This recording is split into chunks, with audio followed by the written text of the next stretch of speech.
I'd like to welcome you to our final webinar of a 6-webinar series focused on reimagining the relationships between museums and Indigenous peoples. And I'll pass it over to Dixie for further welcoming. My name is Dixie Clough. I'm the director of Museums Alaska, which is a statewide association here in Alaska. So I began my position last April, and I moved to the state last May.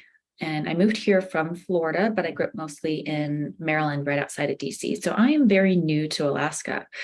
And when I started the position, I wanted to get a feel for what museums might need from us. And I spoke to several of my board members and museum colleagues across Alaska.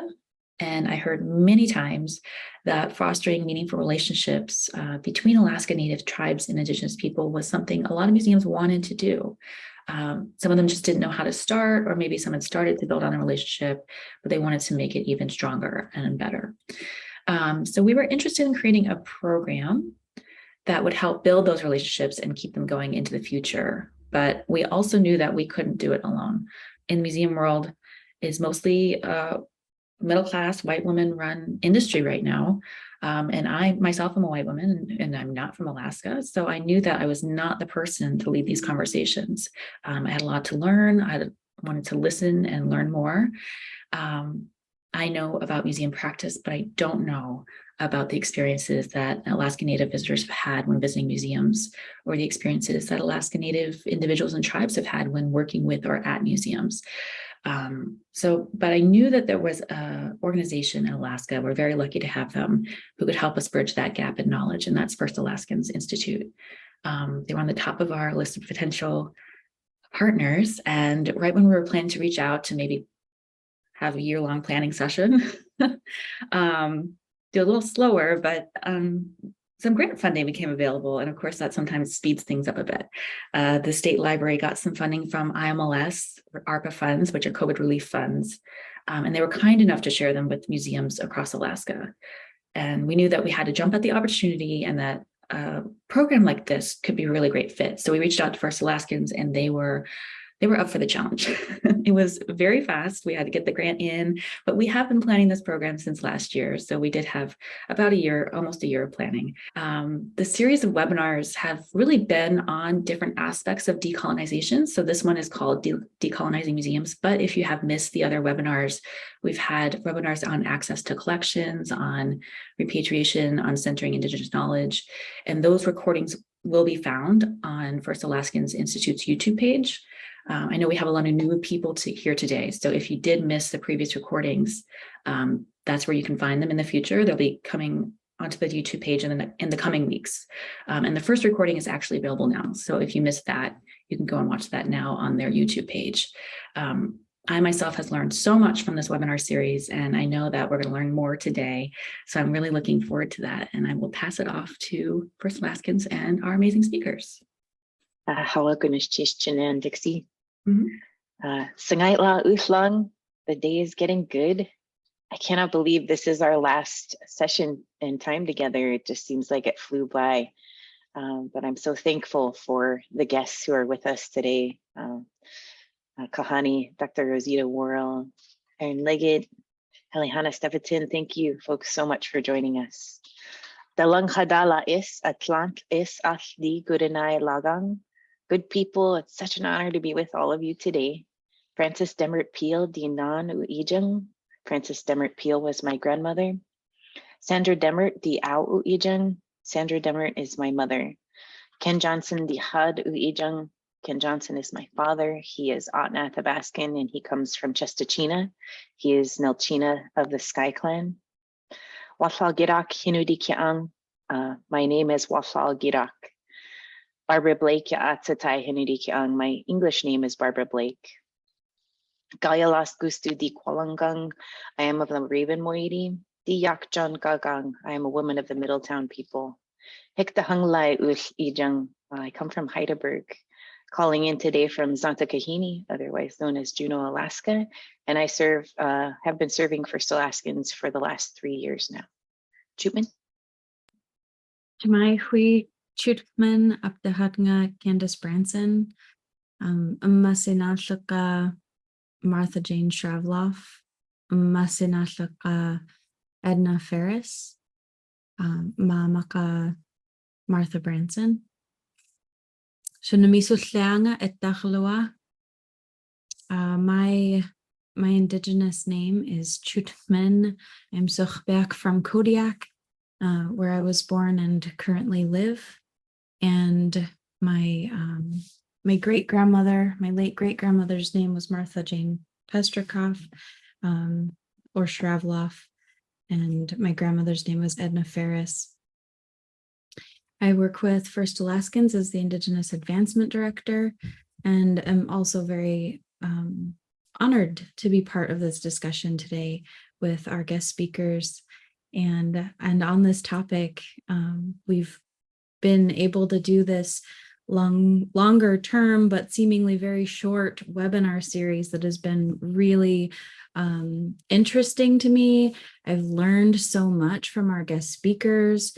And I know that our museum cohort and our attendees are learning a ton as well. And I'll pass it over to Silugngataanit'sqaq. Chamai everybody, we Silugngataanit'sqaq up to Ahtna Melissa Marton. Shunami Shukhlianga Ferndelmi Edachlua Bekdachlua. I'm Melissa Marton. My Sugpiaq name is Silugngataanit'sqaq, originally from Kodiak, but at the moment I'm living in Washington State. I'm First Alaskans Institute Indigenous Operations and Innovations Director, and I've been with the organization for just under 3 years. I'm happy to be here with you guys all today. This partnership with Museums Alaska has been long in coming, and so excited and honored that we get to uplift the voices of our people in this space to talk about what has been a long and very bumpy road with museums.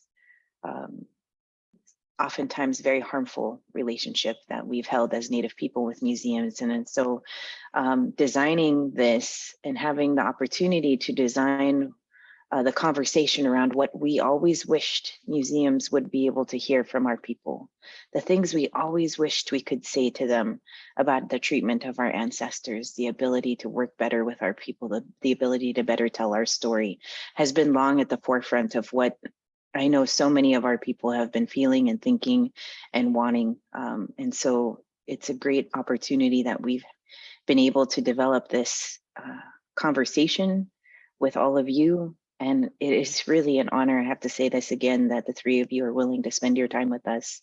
I know that the three of you are very busy people. And so I'm thankful that you're helping us to center the conversation in a good way and uplift the voices of our community so that folks can get a better understanding of what it's going to look like down the road when our relationship is good with museums, when we have a solid working relationship and we feel like our people's story is fully told in those spaces. So thank you again for your willingness to join us today, and excited to jump right in. All right, I think we're ready to start. We'd like to ask our panelists to introduce themselves and tell us if you'd like to share any experience about that you've had with museums, or the nature of your relationship with museums. Yaliathlanda Shishida Aaron Leggitt Gashtanak Shi Chada Dena'ina Shi Nolchinathlon Idla Skachti Shtukda Rick Leggitt Shunkda Diane Bowles Chinan Guninu.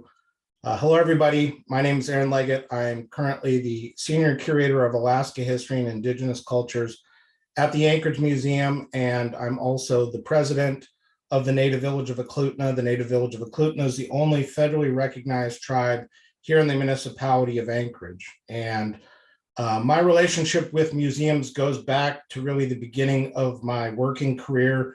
In 2001, I started working in the summer at the Alaska Native Heritage Center as a cultural host and MC for the dance groups.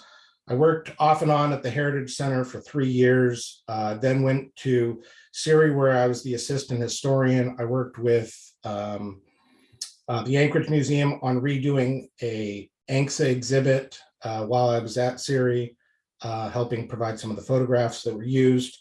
In 2006, after getting a degree in anthropology from UAA, I went back to the Heritage Center, where I was the Dena'ina cultural historian and the assistant curator of collections and exhibits for about 4.5 years. And then I transferred over to the Anchorage Museum and have had a variety of curatorial titles since 2011. So I've been at the Anchorage Museum full-time for about 11 years.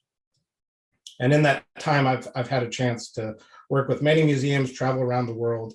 And probably my biggest crowning achievement was being the co-curator from 2006 till 2013 on a groundbreaking exhibition called Dena'ina, the Dena'ina Way of Living, where we brought back for the exhibition about 200 Dena'ina objects from museums around the world, primarily from the East Coast, from Europe, National Museum of Denmark, the British Museum, the Ethnological Museum in Berlin, the National Museum of Finland. Unfortunately, we were not able to bring pieces from the Kunstkammer in Russia, and it looks like that door has been shut for the rest of my working career, given recent events. So I just want to say, Chinanganinu, thank you. You guys all came here today. Good morning, everyone. My name is Rosita Worl, and I am Tlingit, an eagle from the Thunderbird clan and the house lord from the sun in Tla'aquan. And I'm very proud to be a child of the Xaadas, or the child of the Sakai clan. I currently serve as the executive director or president of Alaska Heritage Institute. And I guess I've had a long relationship with museums just because of my age. And I always tell people I have this love-hate relationship with museums.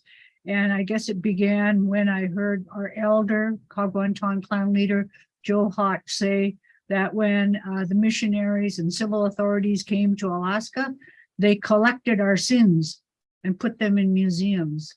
So I've had this love-hate relationship, hate that they took our stuff away, but love insofar as they took care of them, and we can have access to them.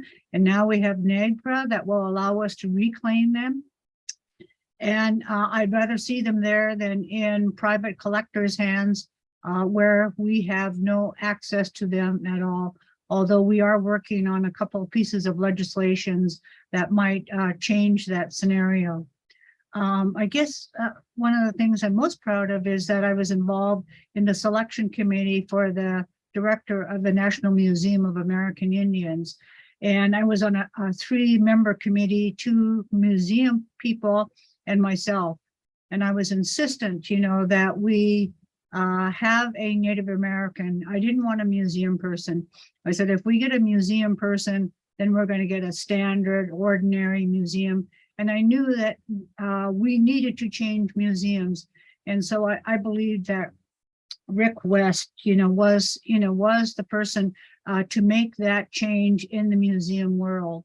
And then I went on to serve on the founding board for the NMAI. I've also served on a national museum, which I was very proud of in terms of how it grew and was just an art museum, not an ethnographic museum. But they still had their problems, and that was the Peabody Essex Museum.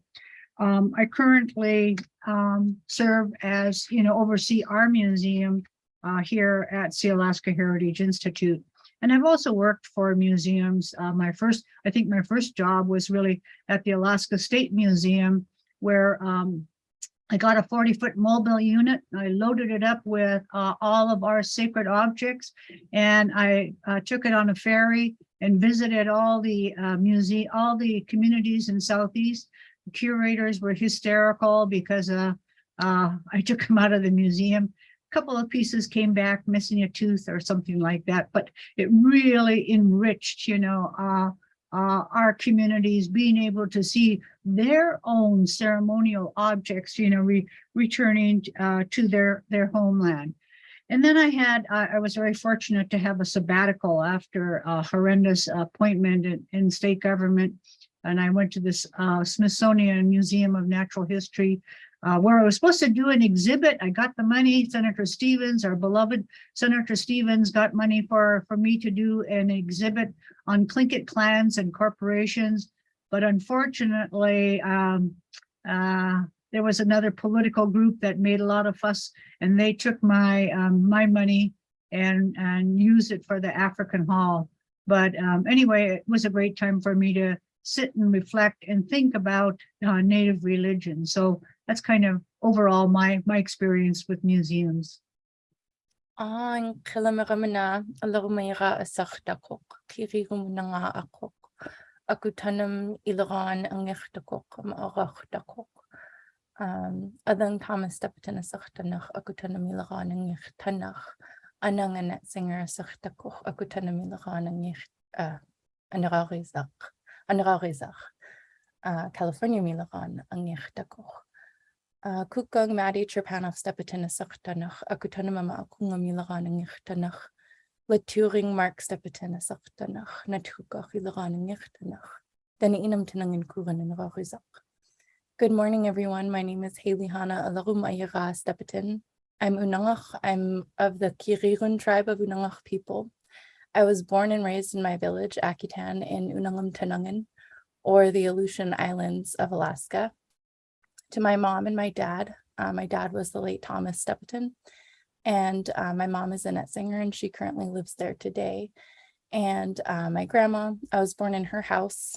I was the last baby born there in my village. And she was from Akun, one of our old villages, and my grandpa, who was from Nethookach, Sandy Beach Village, also an old village. Those villages are no longer inhabited. I'm a Ph.D. candidate in Native American Studies at the University of California, Davis on Patwin lands. I live in Anchorage on Dena'ina lands, and I am an assistant professor of Alaska Native Studies at UAA. It's wonderful to see some of my students here. Kahasakuk, thank you for coming.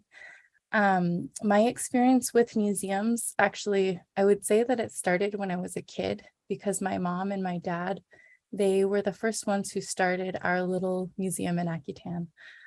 My mom got a grant and through a library grant, and started our first library there in my village of about 80 people. And together they wanted to work on preserving some of the artifacts that folks had in town, and some of the newspaper clippings and some of the photographs that elders who are no longer with us had. And they did, and they still have that museum there today. I was able to visit it when I was home this summer. And that was really special, because I was thinking I had never made that connection about my work in museums until then, like about that's where it really started. And then I got a job at the Heritage Center when I got out of the Navy in 2012. So in 2013, I started working at the Heritage Center and reconnecting with my Unangax culture, because I had left home for high school, and I had left the state of Alaska to join the Navy when I was really young.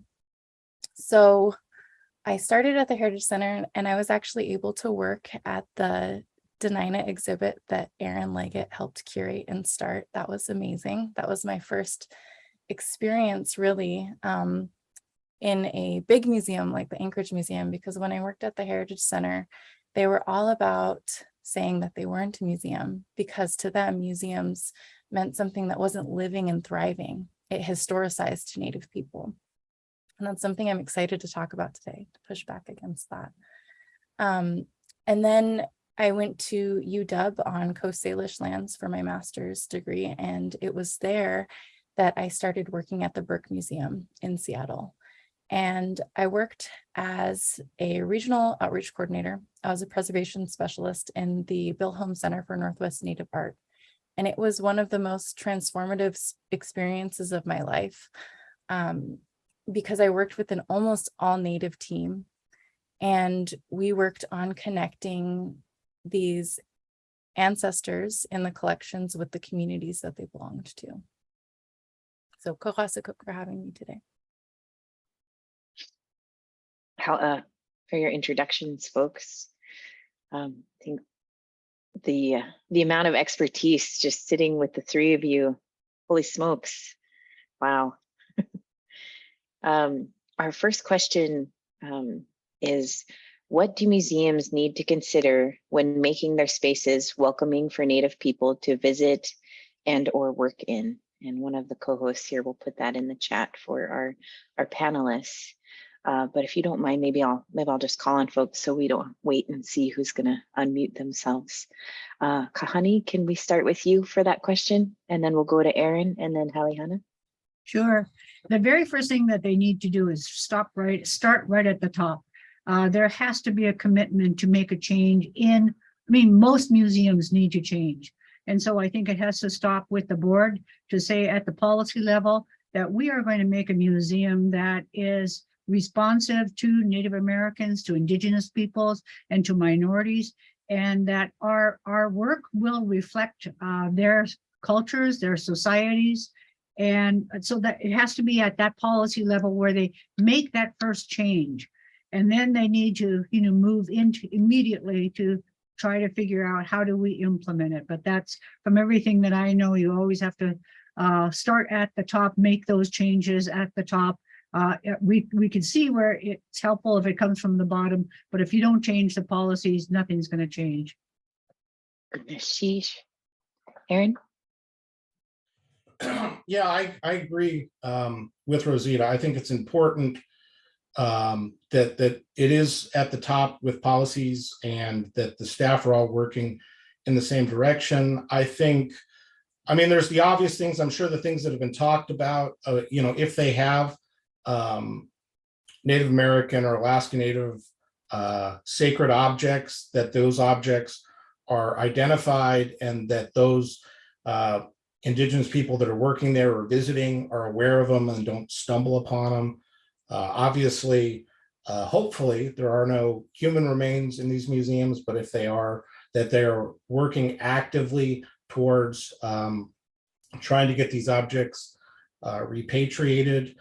I think, although it is sort of becoming in vogue or in fashion, I think making a declarative statement of a land acknowledgement or a recognition of the Indigenous people, and more than, I would say just some little sign tucked away somewhere. I think it's important, as was talked about earlier, all these museums are on Indigenous lands, and working with the community or recognizing who the historical communities were. Can you restate the question? I think I covered most of it, but. Yeah, what do museums need to consider when making their spaces welcoming for Native people to visit and or work in? Yeah, I guess the last thing that I would say is, I know that some museums are starting to also, with right at the gate, so to speak, with admissions for Indigenous people, free admission or severely reduced admission prices. I think certainly sends a strong signal that this is a welcoming place.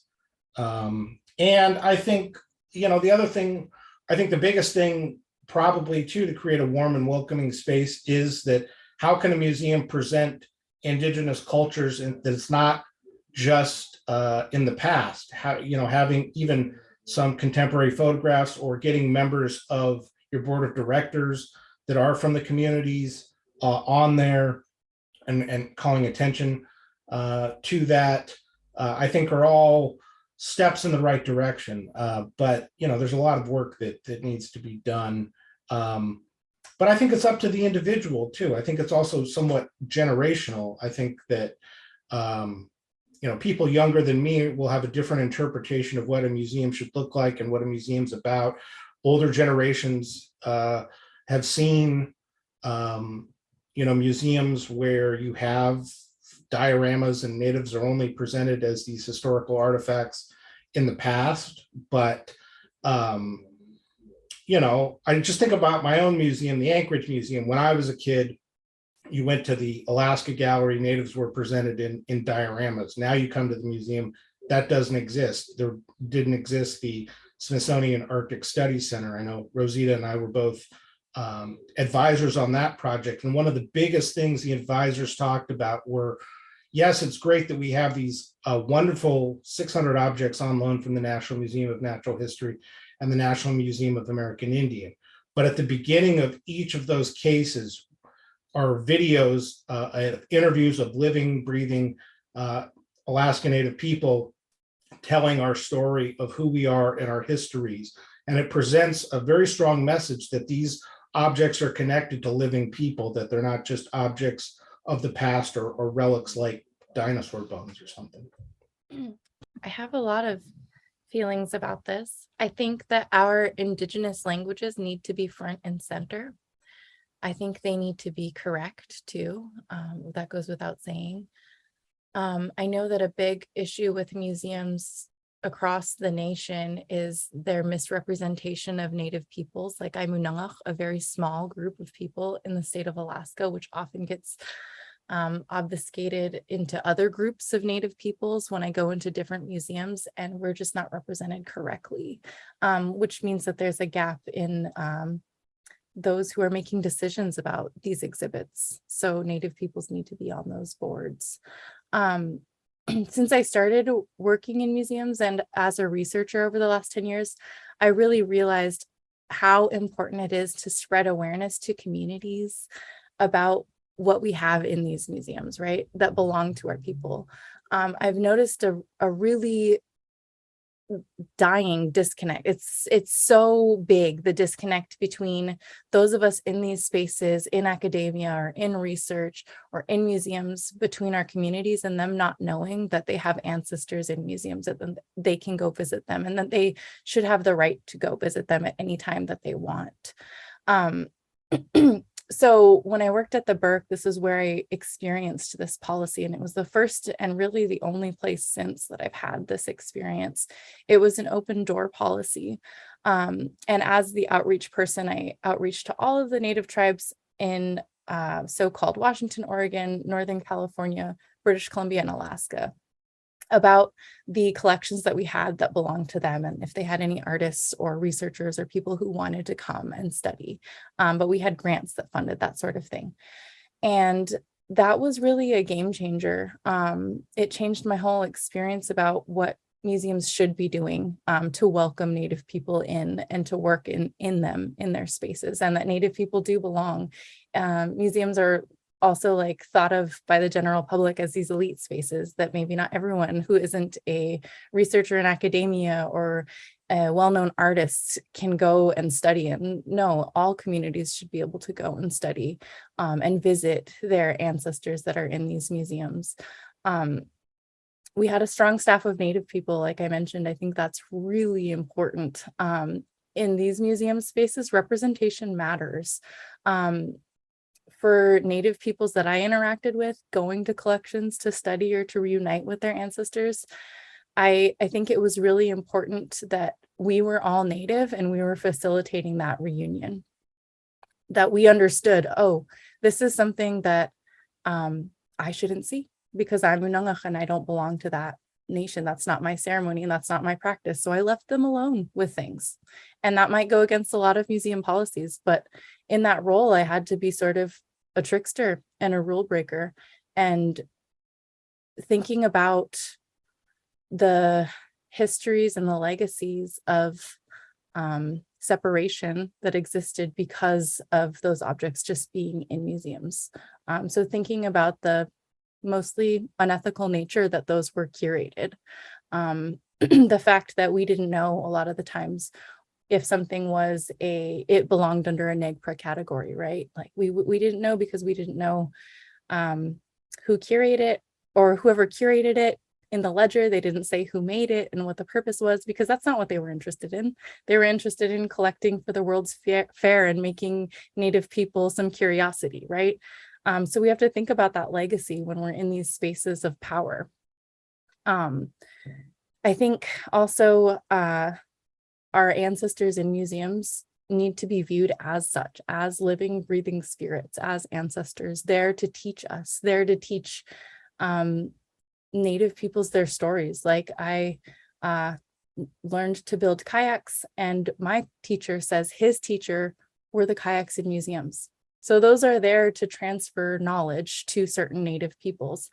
And they're not just objects to be extracted and to preserve for the colonial gaze to continue to romanticize Native peoples. But it's a relationship that needs tending. I wanted to add one other thing that I've struggled with and had a lot of debates with fellow board members. And that is, I've always felt that museums needed to be proactive, that they needed to promote, social justice, deal with injustices. And the board members would always argue, no, that's not our role. And, from my perspective, that museums play an important part in our society. And yeah, one of their jobs is education. And I always felt like they should be dealing with, social justice, dealing with the injustices that have been done to Native Americans. And I know that, finding that dividing line between where you're a 100% advocate or just, trying to educate people, that's a line that I think we all need to look at. But I still feel strongly that museums, have that kind of responsibility. Here at SHI, we couch it in the terms of promoting cross-cultural understanding, because we always say that the shame that our people came to endure came from the outside, not from the inside, not from our own people. And so I always felt that there was a lot of misunderstandings about Native societies, Native cultures. And I always say that, for God's sakes, our cultures have been here for thousands and thousands of years. We've gone through ice ages, climate change. We've gone through repressions, societal, political pressures, but here we are, so there must be some strength in our culture and in our societies. And so, I want to share that. I want people to know that our cultures have these great things that have allowed them to survive. We have values that have taken care of our communities, values that have taken care of our families. The whole concept of homelessness, guys, is something new. I mean, I was so proud, when we used to be able to say that we don't have any homeless people in our society. Unfortunately, that began to change, I think, in about the 60s. So it's a question that I still in my mind deal with, and I think there should be further discussions about that in the museum world. I love that concept of what that could look like. And thank you for bringing that forward of what it means for social justice to be at all levels. And even through statements of museum exhibits can be social justice in themselves. And so I thank you for that. And thank you for folks raising the awareness of policy, that has to be at the top levels. We had somebody ask, I think 2 weeks ago, how to make lasting change. So they said, I'm being a part of these museum discussions through First Alaskans, but what happens after I leave? How do I make sure this museum stays on this trajectory? And I love that, aaháni, that you brought this up, and Aaron and Haliehana, you touched on this too, is changing policy at the top level, and then also ensuring that your board is representative of our community and our people. And man, it'd be really cool to see some exhibits with some social justice woven into them, so that they can talk about the strength of our people and what we've been through, and come from a strength-based perspective instead of a deficit-based. So I appreciate that. Our next question is, what would you like to see museums do differently when it comes to centering Indigenous knowledge and people? And we'll start with Aaron.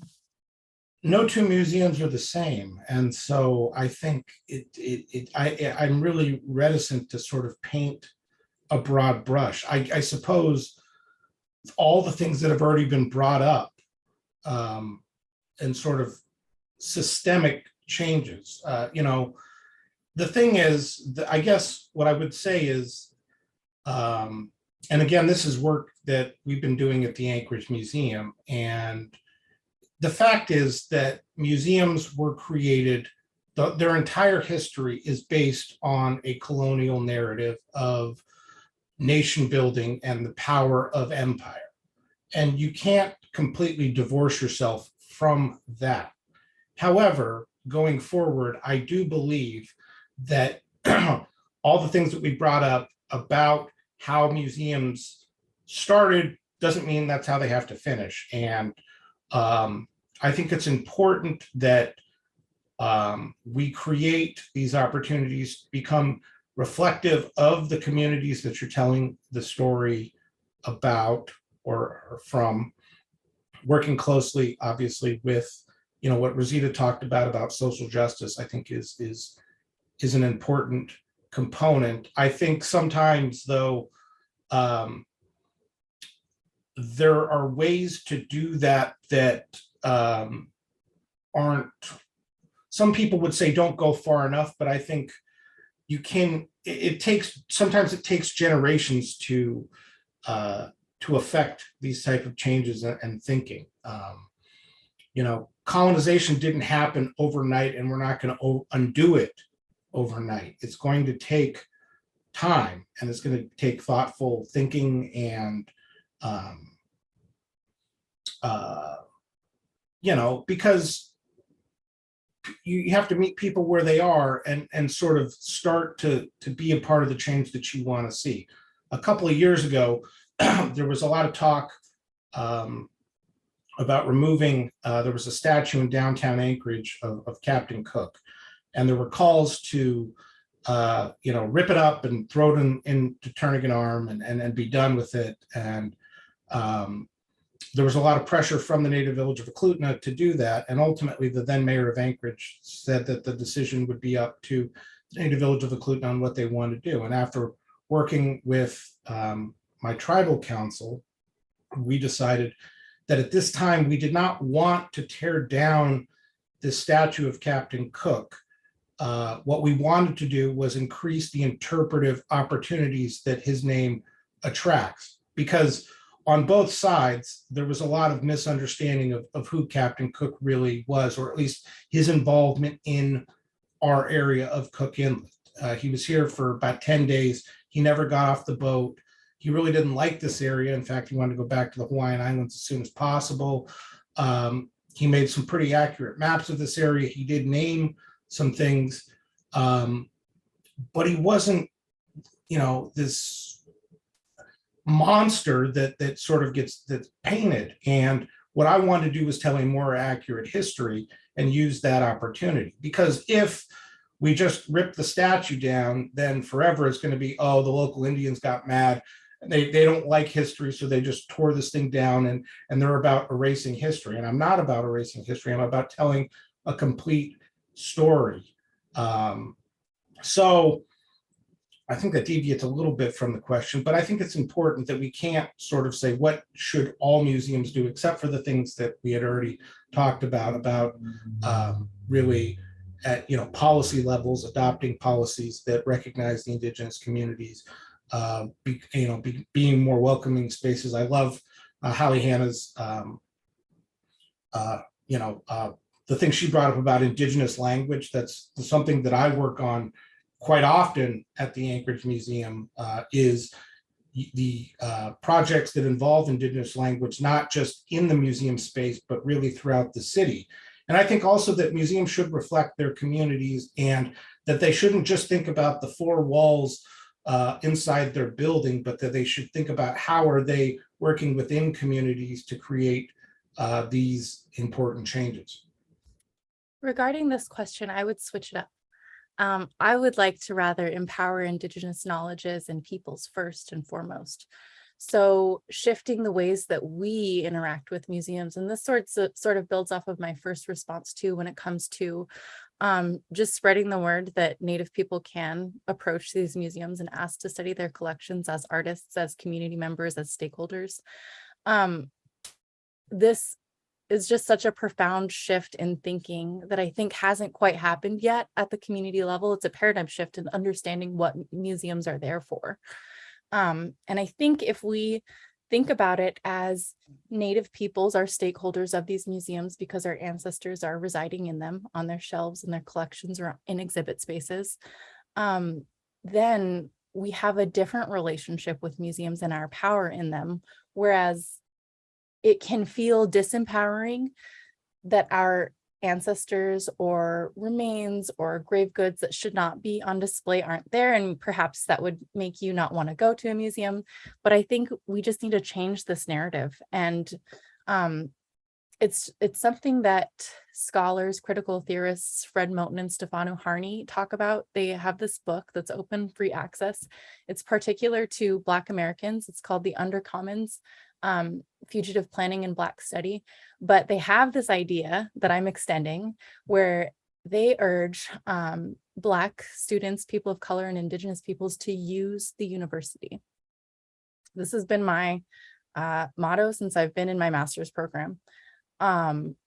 Instead of thinking of the university or the museum as a place that extracts, use your power in it to give back to your people, to learn knowledges that are held there, to share stories, to share what you learn and what you see in the photos that you take, if you can take them, with fellow community members, with elders, with fellow culture keepers and people who are learning and artists, and empower them to go and study the museums, go to the collections, empower them to ask, and help them do it, because there's like an institutional knowledge that is lacking for a lot of people when it comes to access to museums and the collections and getting on boards and getting involved, that I think we in these spaces have a responsibility to share.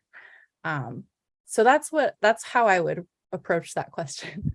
When I was working on the Dena'ina exhibition, as great as it was to bring all these objects back, I knew that this was going to be a historical moment in time when people could come and physically see, these pieces collected or assembled in one place. But I knew that the legacy of the exhibition, and really, to me, what was more important was the publication, the exhibition guide. And I'm not doing this to sell the book, but what I wanted to point out is that every single object that is featured in here tells you where it's from, and more importantly, the accession number of the object. So if I wanted to find these women's pair of boots collected by Adrian Jacobsen, I know that at the Ethnological Museum in Berlin, their accession number is IVA 6123. So if I find myself wanting to go to Berlin, I can contact the museum. I can say, I want to see this pair of women's boots collected by Jacobsen. The accession number is IVA 6123. That is a huge game changer about that, sharing that knowledge. And I completely agree. That was what I wanted to do, to be able to give back and create a roadmap for our people to replicate this, so that I'm not the only person in the last 150 years of Dena'ina heritage to look at these objects, or to get to handle them, hopefully, but that it was important that we use the system, exactly what Haliehana just said. I completely agree with that. And I think that it is those of us that are working, that are Indigenous in museums, that we can act as that conduit to really not, use it in the, in academia or in a lot of museum work. There is this sort of hierarchy of protecting knowledge, and that's not what I'm interested in. I'm about wanting to give back, and I want more of our people to be able to see these objects, to see the stitching, to see the techniques, to learn from them, and hopefully, recreate objects and adapt them and go forward, because it is about a living culture, and how do we, regain some of the things that have been lost to us. I think Aaron points out multiple uses of collections, and he spoke very well to an academic or researcher wanting to be able to access objects, readily access them, and be able to study them. But the other element, the other dimension that I've had to deal with is museum labels. And I get, we only have 2 Tlingit curators, and that's something else I think we need to touch on, is what's museums' responsibility in terms of training interns. but I've had to review every label that that's put up, because your standard curator, we're going to say, who collected it? What colonialist guy collected it? When did that person collect it? What is that material? What is it, the object made of? And if they get around to it, maybe they'll talk about the cultural significance of that. So I've had to reverse it, completely with, my curators, and they go through training. When they come here, yeah, they may know about museum collections, which is wonderful. We want that. But we also want them to know about our Native culture. And that's what I want the public to know is, I want them to learn about the significance, the importance, the great value of our Native culture. So that's, I really wanted to stress that point. It's just one of the things that really bugs me, that I have to review every label that is put up in our museums. But the other one is, I did want to emphasize that I think we have to be more proactive as museums in training Native American, Indigenous archivists. Yes, we want them to go to school, but we want to create that opportunity for them very young. We want to, bring them into the museum, teach them about museums and why it's a significant place to work. And I like to think that we've made some changes. We have, Miranda Wright, and then there's another Tlingit girl up in the interior. But that's all we have, 2 curators, and we have a lot of lawyers and all kinds of other things, but not enough in these fields. So I'm making the appeal, to museums, that they create internships, that they create summer positions and go out and actively recruit Alaska Natives, Indigenous people to be comfortable, to feel comfortable in museums. On the point of labels is something that I think all of us who've worked in museums know is like the death of us, because it can be so taxing, especially with big museums who might have more than just one Alaska Native group of peoples represented. I would encourage Native people, like I do this anytime I go to a museum out of the state, which is something that I love to do. I love to go to museums everywhere that I go, is to send feedback. Find someone who works there, get an email and send feedback and be like, hey, actually, you called us Aleut, which is a colonial name that we don't want to be called anymore. Like, can we talk about this and open the conversation? And perhaps you might even find opportunities to get paid for sharing your knowledge and your labor. But I think it's really important to share those and to offer that sort of feedback when you can. I know that when we took researchers in at the Burke Museum, a big thing that we would do is we'd say, this is something we have from your culture, we think, but we know nothing about it because these ledgers are wrong and they don't have that information. What can you tell us about it? And then we would populate our database with everything that they shared, and we would say the date and who shared that. And we would get more than just one person, because not just one person has all of the answers. Everyone who comes to look at this from that culture, we might say, hey, can you tell us a little bit about this object? And they will, and we'll add that to our database. And those things attached to that accession number, if you ever go and study in a museum, you should get all of that information. Everything that you saw, and the accession numbers, everything that the museum has about that object that you can get it, and the people who are hosting you should know to do that. And if they don't, you need to correct them. I've had that experience where I've had to tell people, I need to see everything that you have about this object. And then you can also that's when you can provide feedback too. I've heard lots of comments about access to museums, and not in the way that you initially think of that, but like getting people in the collections room, getting people behind those counters and behind those exhibits, and really getting our people on the boards and in a position where they can have influence over the stories that are told in museums. Koyana. Yeah. How the next question, you folks are already a little bit ahead of us in some of the suggestions you've put forward, but maybe you can expand on some of your thoughts. How would you suggest museums go about telling the true history of our peoples? And maybe we'll start with Haliehana this time. I think it's really important, just echoing what we've already said, to let Indigenous peoples decide how and on what terms we share in exhibits and how our histories and our current lived realities are shared. So that should be up to Native people. I think it's really important to not historicize indigeneity through preservation of pieces in our culture, though I know it's important to have these pieces of history for us to learn from and to go back to that are well kept, as long as they're accessible. But I think on this note of not historicizing us, it's more for outsiders, folks who don't know Native peoples, who think that the museum representation of Native peoples might be the true or the authentic representation of indigeneity or what it is to be Indigenous, which is a false story for Native peoples, right? And then people might go to these museums, where museums are places of inherent power and privilege, and say, oh, well, I learned this about your people because that's what this museum said. And so we have to be really careful about how we tell those stories and those histories, to not reaffirm these stereotypes or ideas about who Native peoples are and who's telling our stories. I think Indigenous stories should always be told with, by, and for Native people. So it's a switch in methods.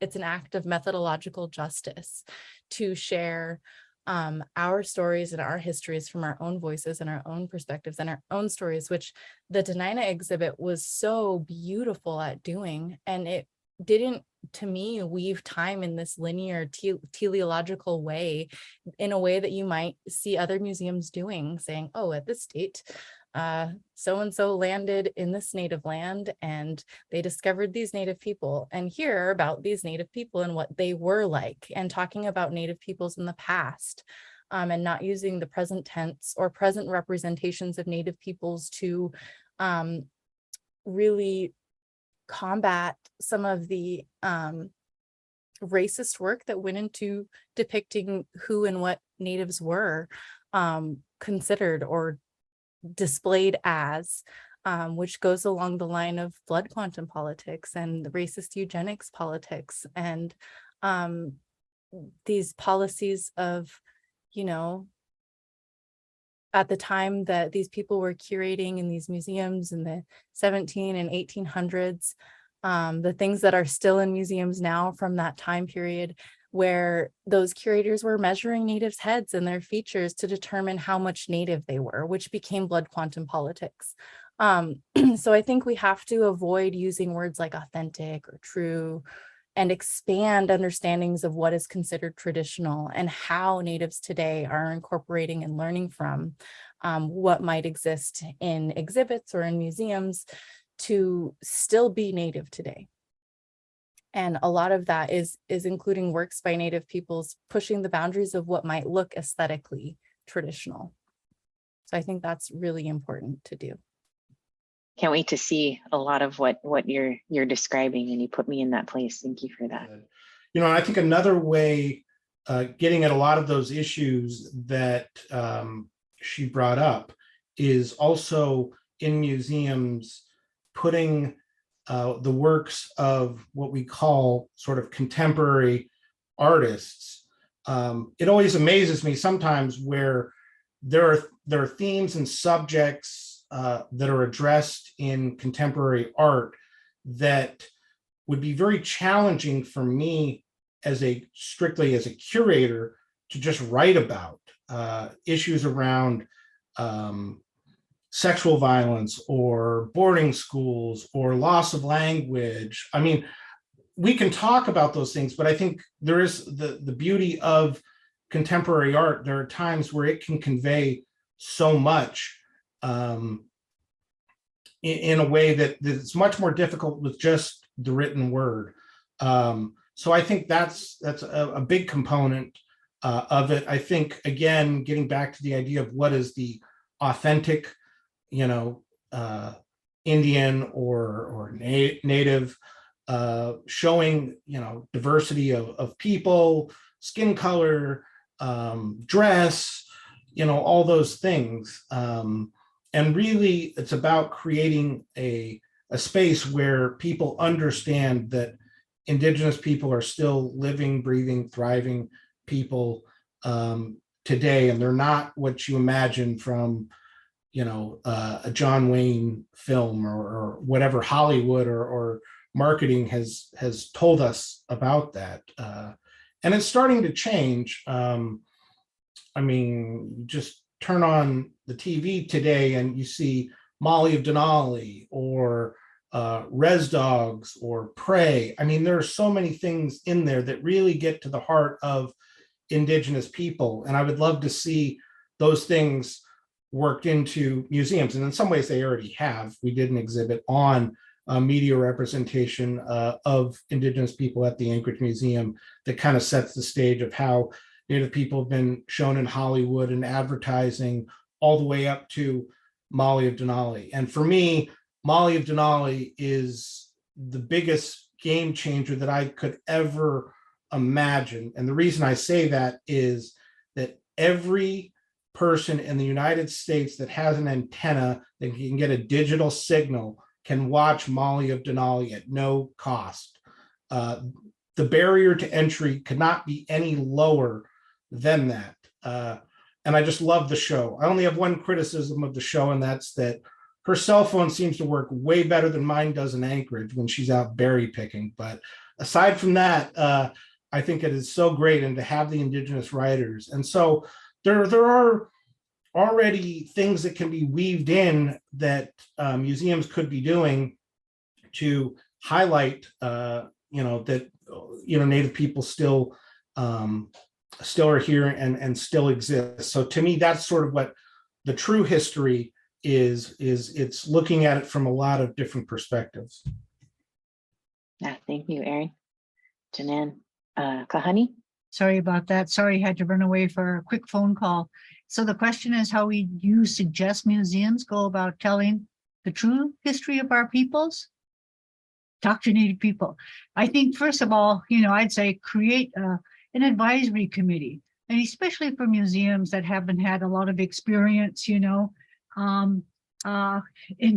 really portraying Native perspectives in their exhibitions. I think a committee. I think Aaron, didn't we do that at the Anchorage Museum? I think that's one of the good ways of doing it, and of course getting Native scholars, Native academics, Native elders, because there are multiple interpretations often, and sometimes those varying interpretations are really interesting to hear. Yeah, I love that all three of you really centered what it means to put Indigenous people in the place of the storytellers, and that's what I see exhibits and museums doing is telling a story, and how they choose to tell that story is really important because it makes a difference in how our people not only see themselves, but how the outside world sees us. And you all mentioned that. And so I appreciate that. And yes, if you haven't seen Molly of Denali, you can actually YouTube it. I know that we have folks on here from Aotearoa and Canada and other places throughout the country. So I'm glad Aaron threw that in there. You should check it out. There's some cool stories being told in that show. Our next question is, what does an Indigenous owned and operated cultural space or museum mean to you?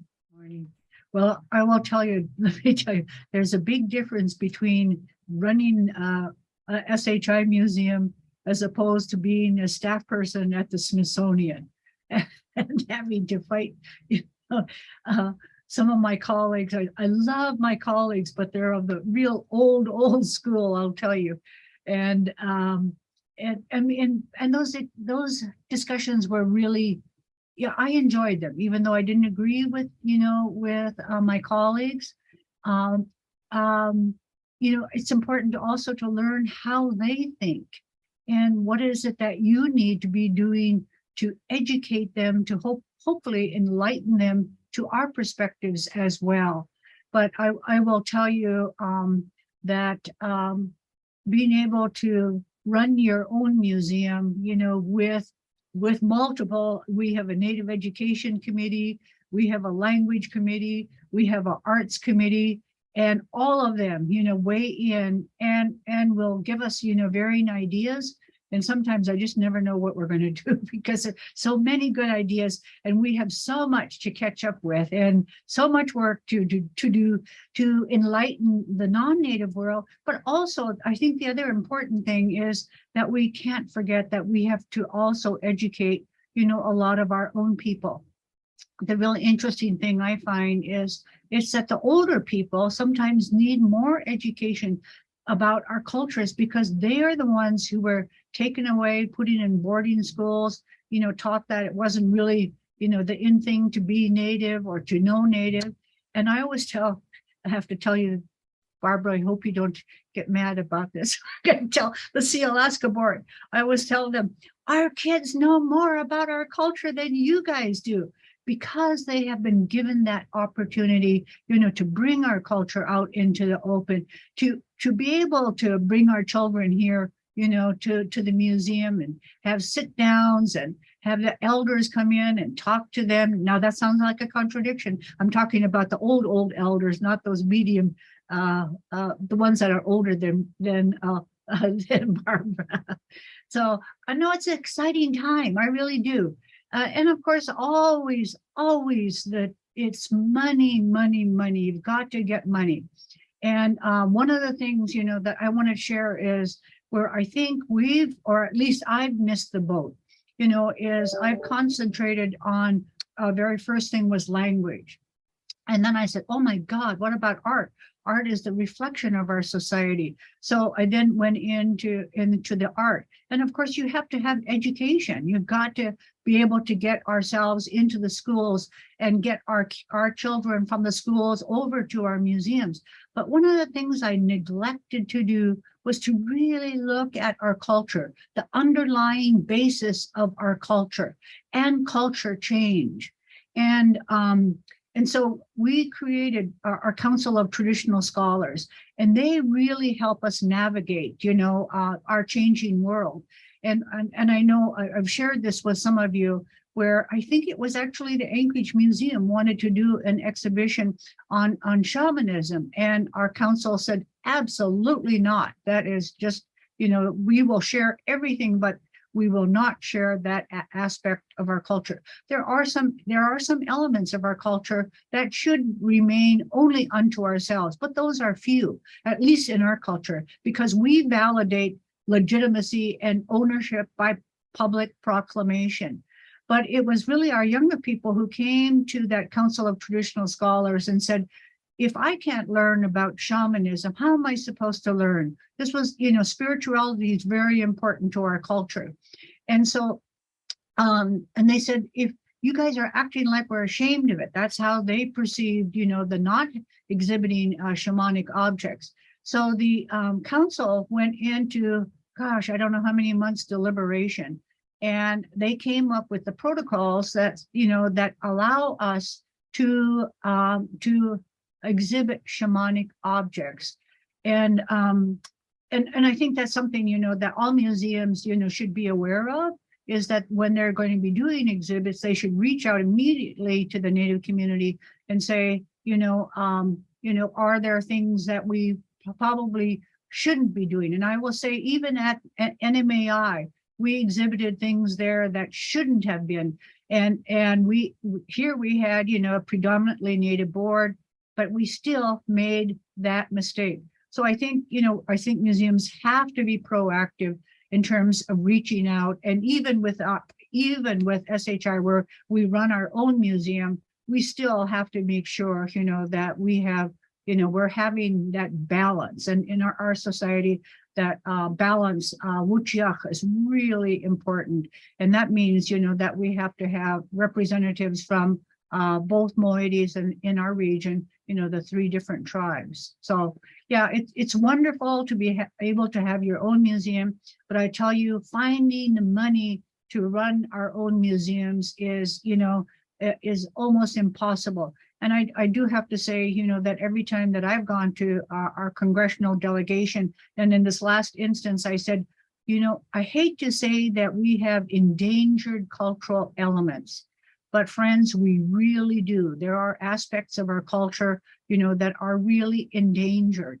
And so I've asked that we develop a a category of funding. And I'm going to tell you, I'm centering it around TEK, traditional ecological knowledge. I needed a hook, you know, to put that request on. So I said TEK. And besides that, we also want, you know, federal agencies and decision makers to be able to do TEK studies. I may be getting off the subject something, but I think this is an element of our culture that I have neglected, you know, really focusing in on, you know, what are the really significant things that allowed our culture to grow into what it was, not just the values, the practices. And so that's what I'm really looking forward right now.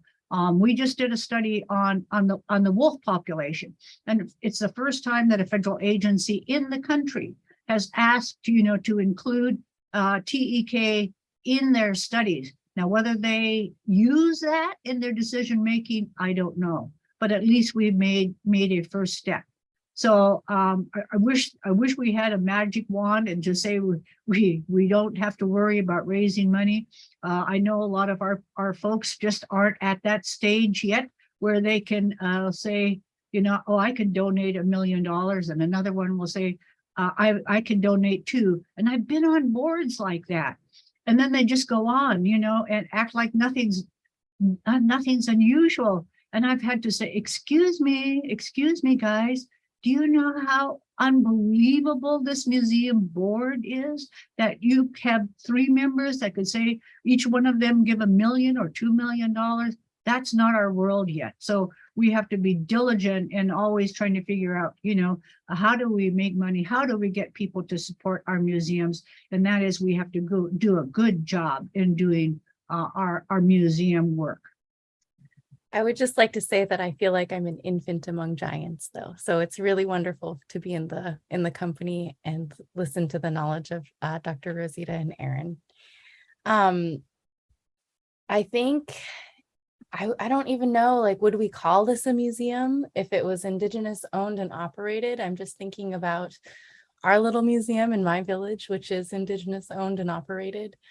And it's tiny, you know, it's cute, but it's beautiful. Like, I studied there for my research, my PhD research, and people had stakes in it. You know, the community has stakes in it.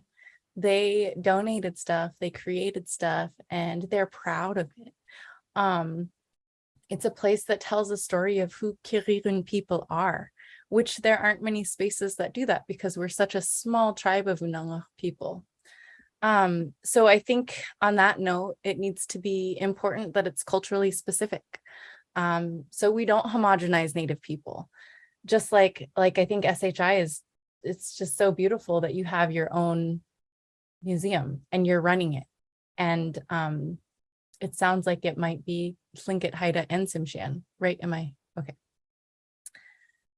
So I think it would be cool. I mean, if we all did these things, because when we aren't culturally specific, we run the risk of homogenizing who we are as Alaska Native people.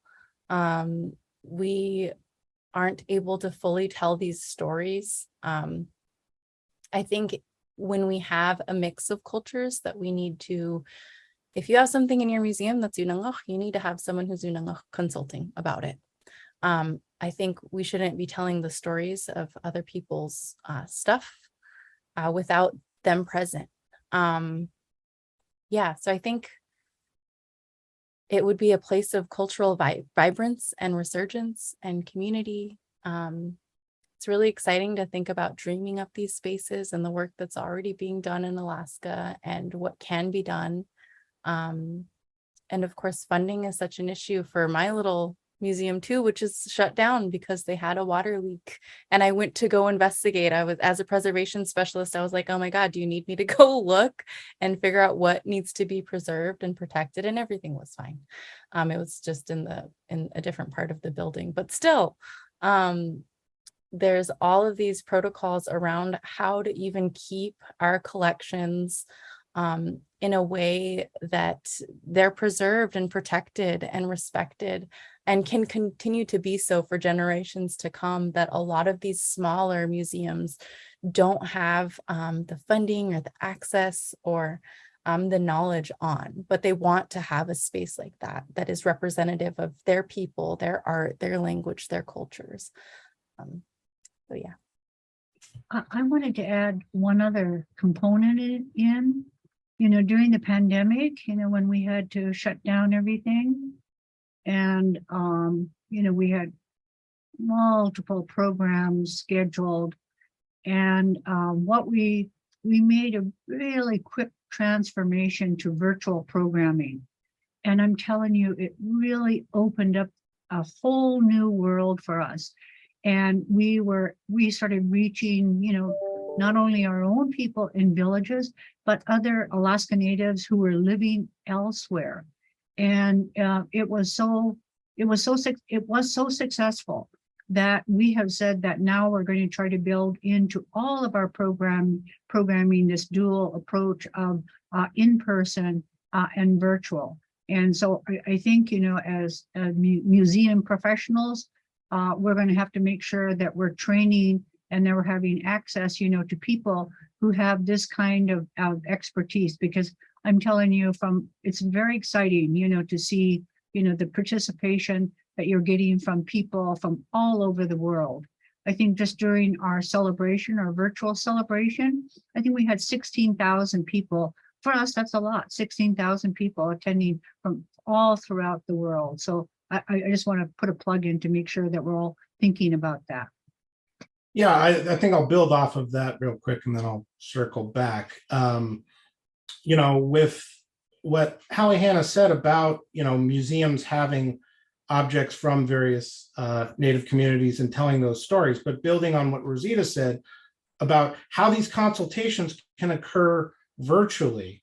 I'm not that old, but I can remember in 2009 or 2010, so about 10, 12 years ago, the Smithsonian National Museum of the American Indian, and there was a local contingent of Athabascan culture bearers that did a consultation. We had to go over to the Park Service's building because they had a state-of-the-art federal system that could talk to the state-of-the-art federal system back in DC. And it was like one of the first virtual consultations that had occurred. And it was noted as being perhaps the future. But the level at which we were all, because of the pandemic, having to consult virtually, I think has given us a new level of familiarity. Now, that being said, I don't think that's the only way you should do it, or think that that's that it completely suffices, because there is something to be said about actually being in the same room together, handling the objects and all those things. But I do think it's certainly a great first step. But so what does an Indigenous owned and operated cultural space or museum mean to you? Well, I cut my teeth on an Indigenous owned and operated cultural space, the Alaska Native Heritage Center. And what I will say is that it was very eye-opening to me about the realities from which creating a space like that and the challenges that are faced. As Rosita had talked about, funding, of course, is always an issue. I will say at that institution, historically, the idea that they were not a museum and trying to secure any funding to do anything around exhibitions was exceedingly difficult. It was always an uphill battle to be able to have that. I will say, trying to get people through the door. How do you support the institution? But also this idea that when the Heritage Center opened up in May of 1999, they said, we're not a museum. We do not want to be a museum. We're a living cultural center.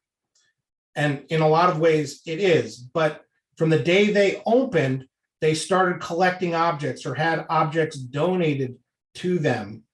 And there was no museum foundation in place of how you track those objects, how you care for those objects. Because what I like to say is there can be contemporary, of the moment, living cultural objects that are created at your institution. And 5 or 10 years from now, that is an irreplaceable object that you'll never be able to obtain again. The fact is that the Anchorage Museum would love to have a David Salmon birch bark canoe or a Frank Andrew kayak.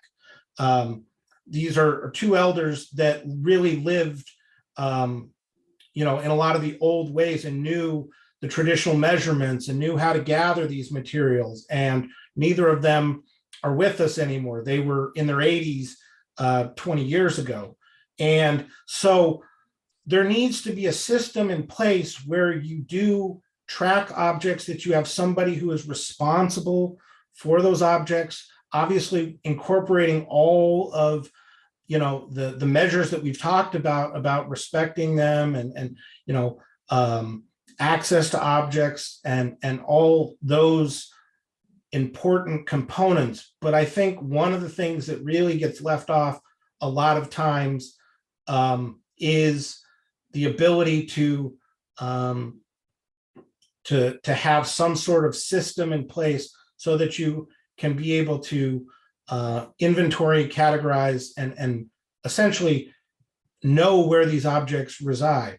Now, that's on a larger kind of scale. What I love what Haliehana brought up, though, about her community and their small institution. In those cases, I think some of those things apply, but really what is more important is that you have community buy-in, that the community feels that this is their place and that they naturally want to protect it as best as they can. And I'm not saying that you need to have a full inventory system for a small institution, but even just a list of objects that where you can readily access it, that they get a number to them, and that it's looked at every couple of years. It doesn't have to be super complicated, but I do think there is a lot from the overall general museum world and practices that are important to be able to be able to keep to know where they are, because there's also institutions that have objects that are out for people to touch and to handle. You need to have a plan in place of what is the life of those objects and where's the funding going to come to replace them in the future. I can remember when I started working at the Heritage Center in 2001, you would go outside around the village sites, there were objects in the houses. I remember a beautiful children's fur seal dress made by Mary Bordakovsky that I watched sort of disintegrate over a number of years because it was handled, the weather, the humidity, all those things. And so things will get, handled and they have a lifespan if they're not being cared for in a certain way. And that's okay, but just know what's really going to go into that at the beginning and be, the pros and cons, I guess, is weighing that. But in a nutshell, if I were to say, what does an Indigenous owned and operated cultural space and museum mean to me? Really, at the end of the day, it's our people telling our stories the way we want them told. And hopefully that it attracts people to make lots of money so that it can sustain itself too. It sounds like you've all been part of creating a space that is Indigenous owned, that maybe turned into a museum or on accident or on purpose. I'm curious what it took for you to get there, what the vision started out as, and then how it grew from that first, ancestor or belonging collected to where it is today. When I started working at the Alaska Native Heritage Center in the summer of 2001, I told people that I was Dena'ina. And other, young people that I were working with, they said, "What's that?" And I said, "Well, we're the people from this area." They said, "Well, I didn't know Native people lived here."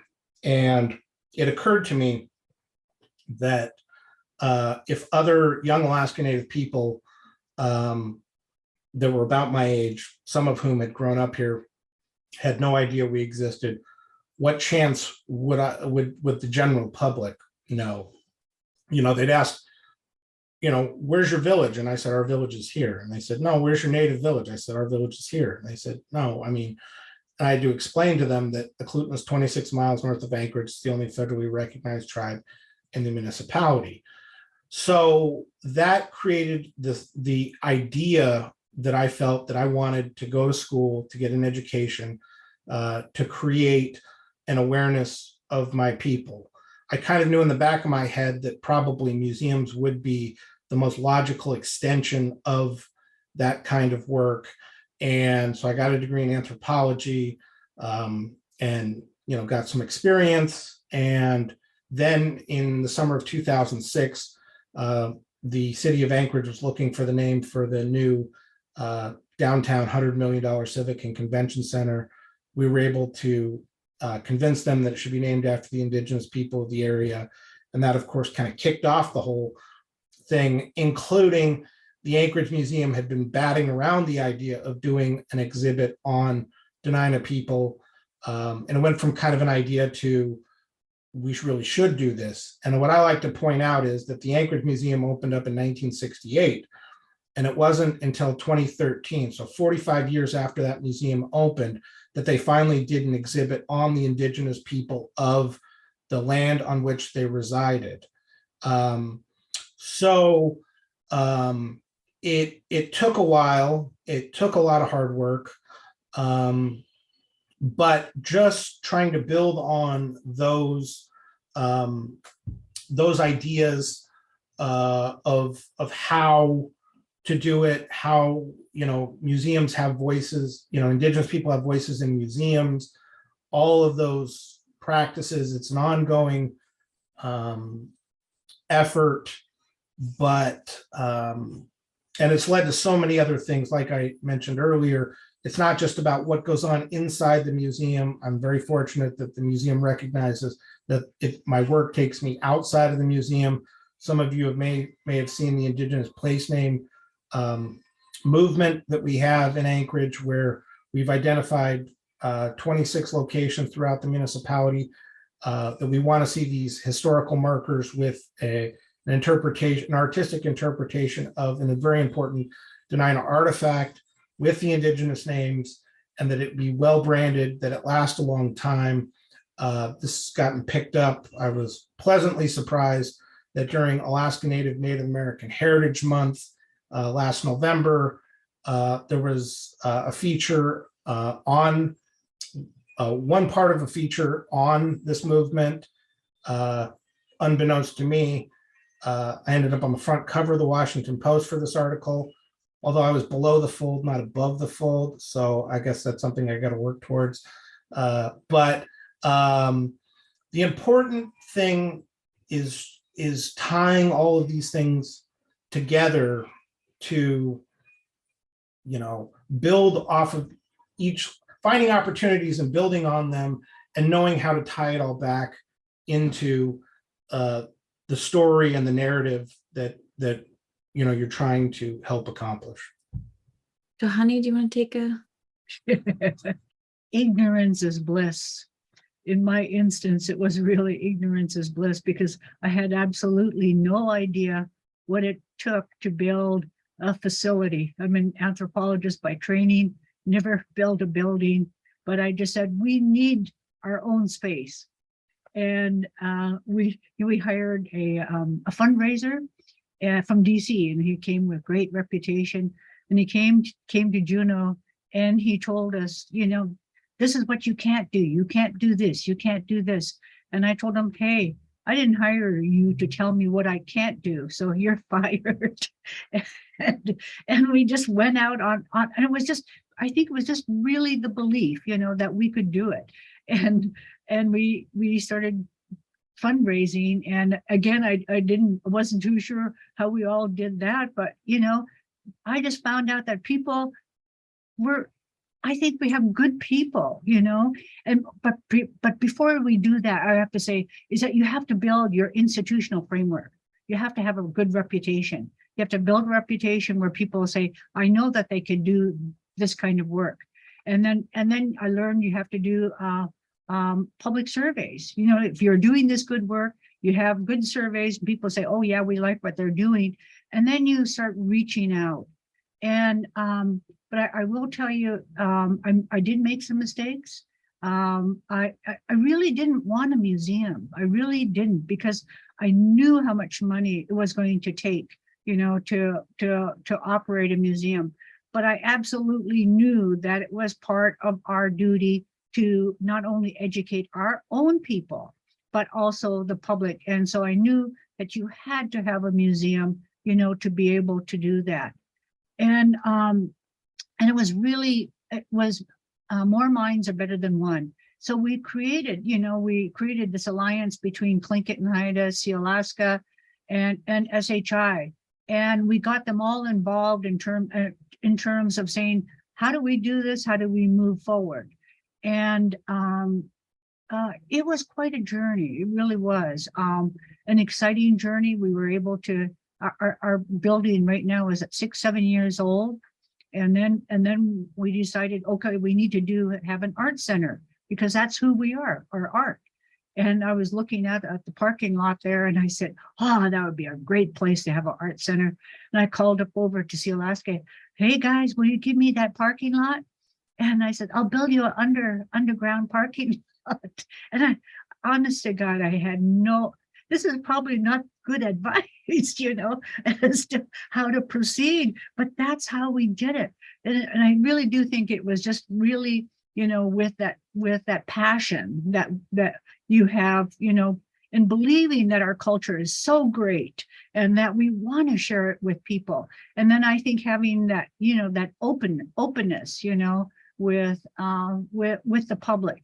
And I think, all of those things contributed. Plus, we did have good friends like Albert Kukesh in the Senate, Bill Thomas in the legislature, chair of finance, and all my buddies from up north that had done all my research work with. And they would always say, Rosita, when are you going to get a real job?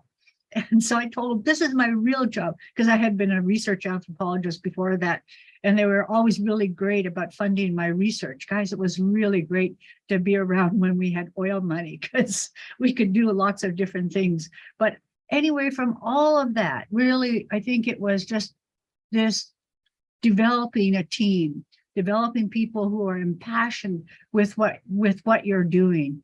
And then, just being out there all over the place all at one time, getting our own people to support it. And we all know it, that sometimes our own people could be the worst critics, but it's trying to convince them, try to change their mind, so where they will support it. So I don't know, I just, I had hoped, in my plan, I said, I'm projecting a 20-year growth. Then after that, our villages are going to have their own museums and their own cultural centers.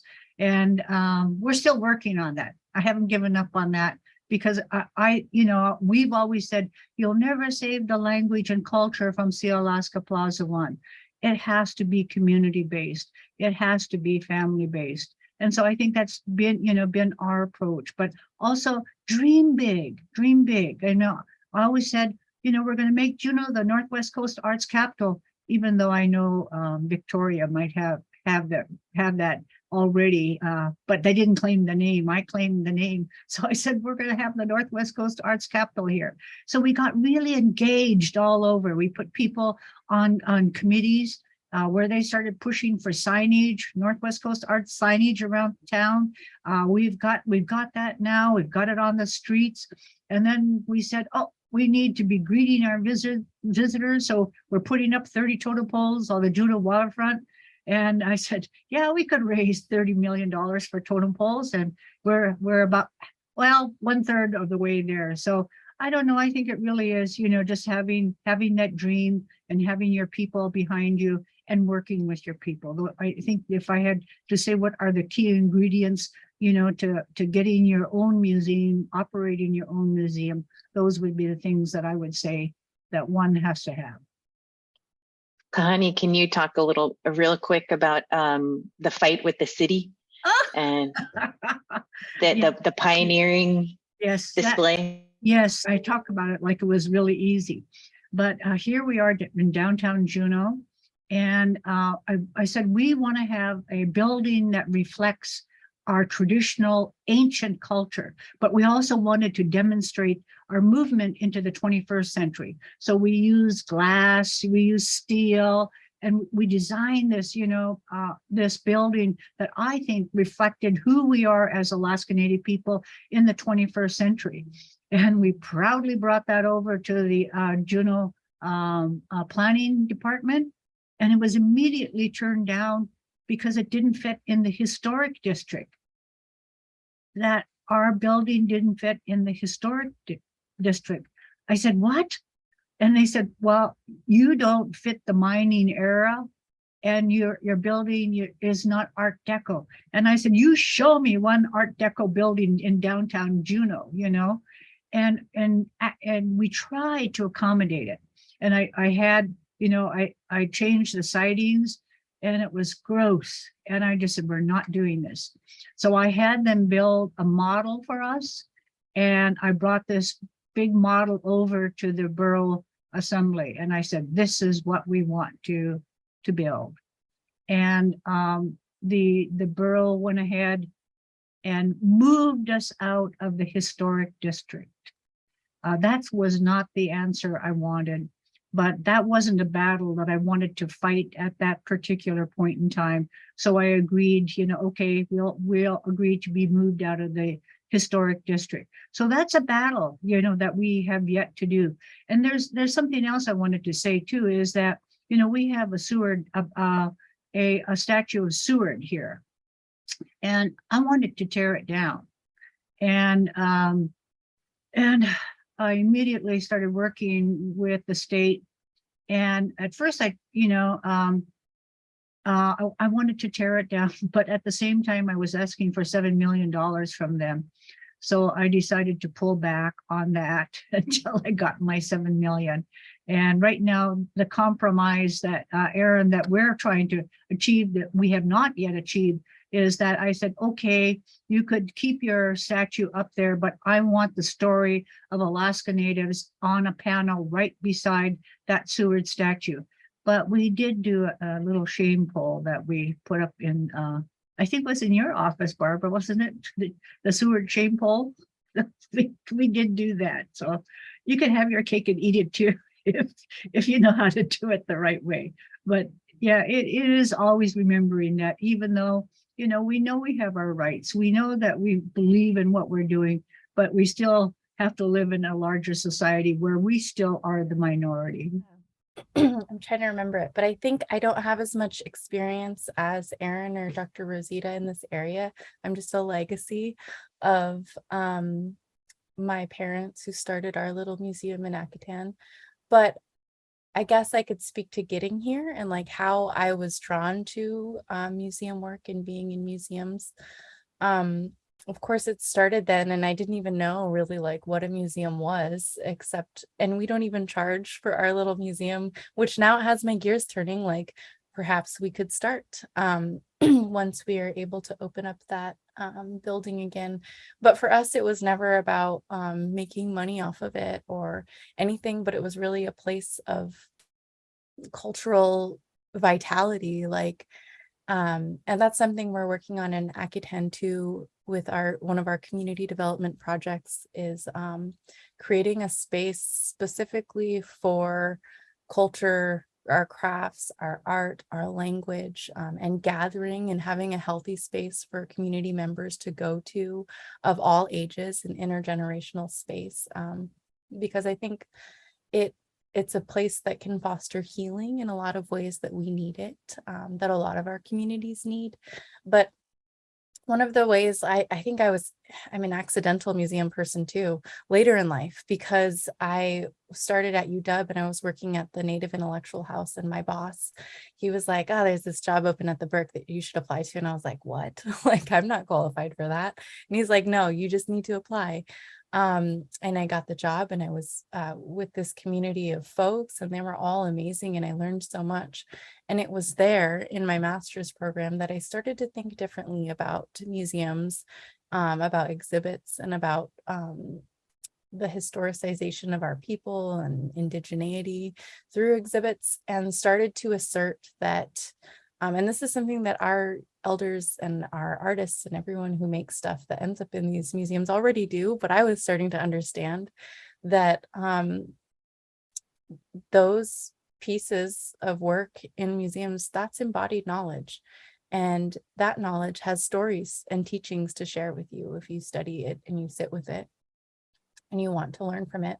And it sort of led me into this space where I'm at in my PhD program and in my teaching, where I'm arguing that our knowledge doesn't have to be confined to the written word, which is oftentimes written on and about us in similar ways that a lot of these collections might assert to be. And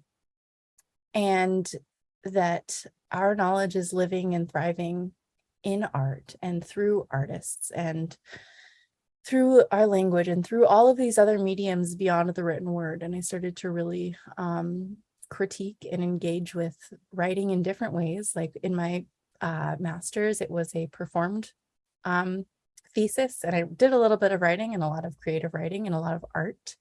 And we actually performed in the Burke Museum, which was pretty radical. Like I had folks who were telling us at the time, it was in 2016. So it was a really heightened time in the United States between 2016 and 2018, that museums were not neutral. And they let me stand there and host my performance in a museum space with one of the artists I met through the museums. And she had a piece of art in our performance. But anyway, so now a couple of years ago, or maybe last year, the years are getting away from me in the pandemic, I did work with the Heritage Center on helping upkeep their collections and figuring out ways to get funding again and to be good caretakers and good stewards of all of the items that they have there, because I think that's a role that comes with working in museums, is being stewards of our ancestors and taking good care of them, like what Aaron was talking about.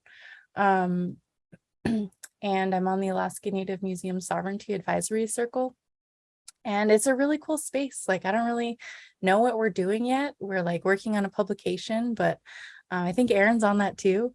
And yeah, so I think it's just led me to think about museums and what they could be and how to re-articulate this idea that the Heritage Center has, that we are not a museum because museums are this, but that comes with this baggage that they're determining already what museums are instead of choosing to re-articulate what a museum can be.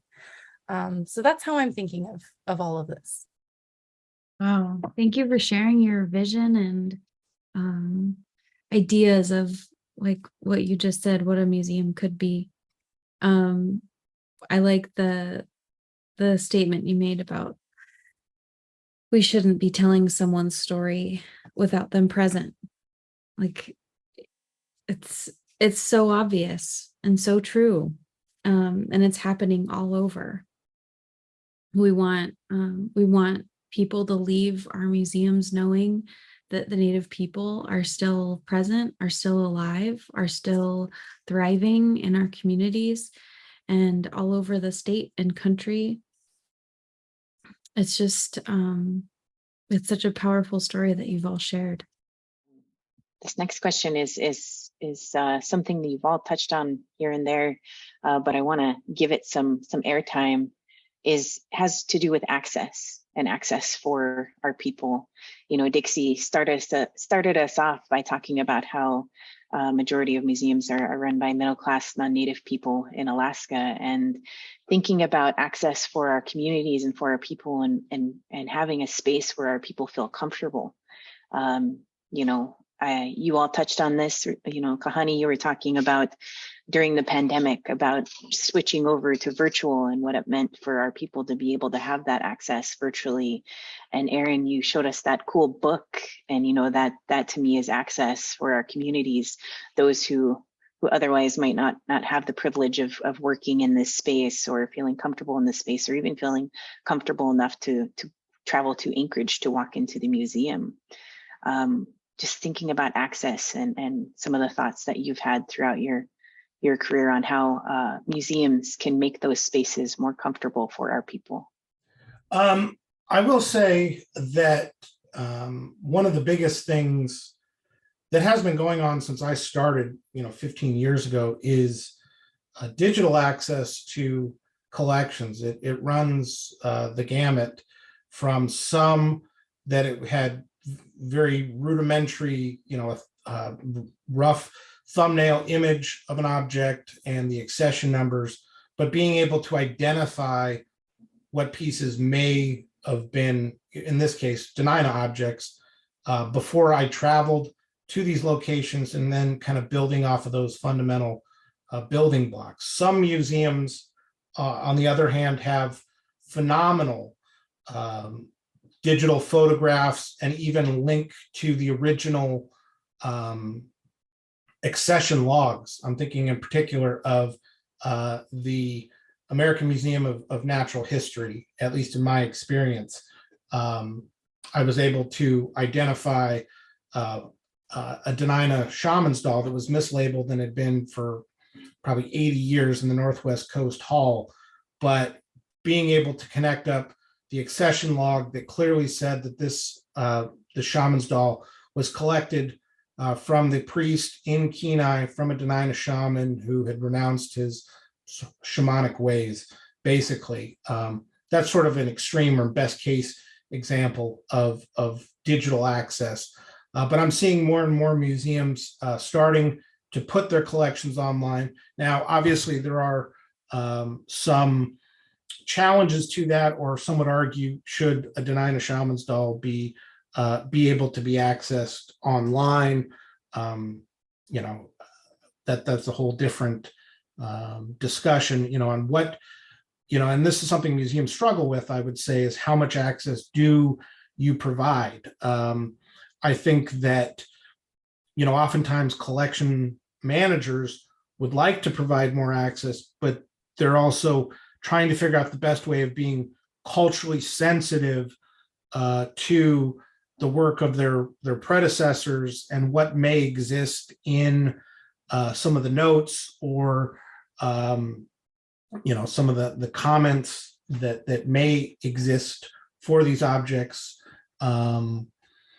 But I'm trying to think of other elements towards access. What was the question again? I'm sorry, I got a little. Yeah, just your ideas on how museums can center that process. For the museums to reach out to the communities. One of the most successful examples at the Anchorage Museum is our archives for the last 7-8 years has had a table at AFN, and we'll have another one this year, of unidentified photographs. We may know what village they come from, but we don't have the name of the individuals.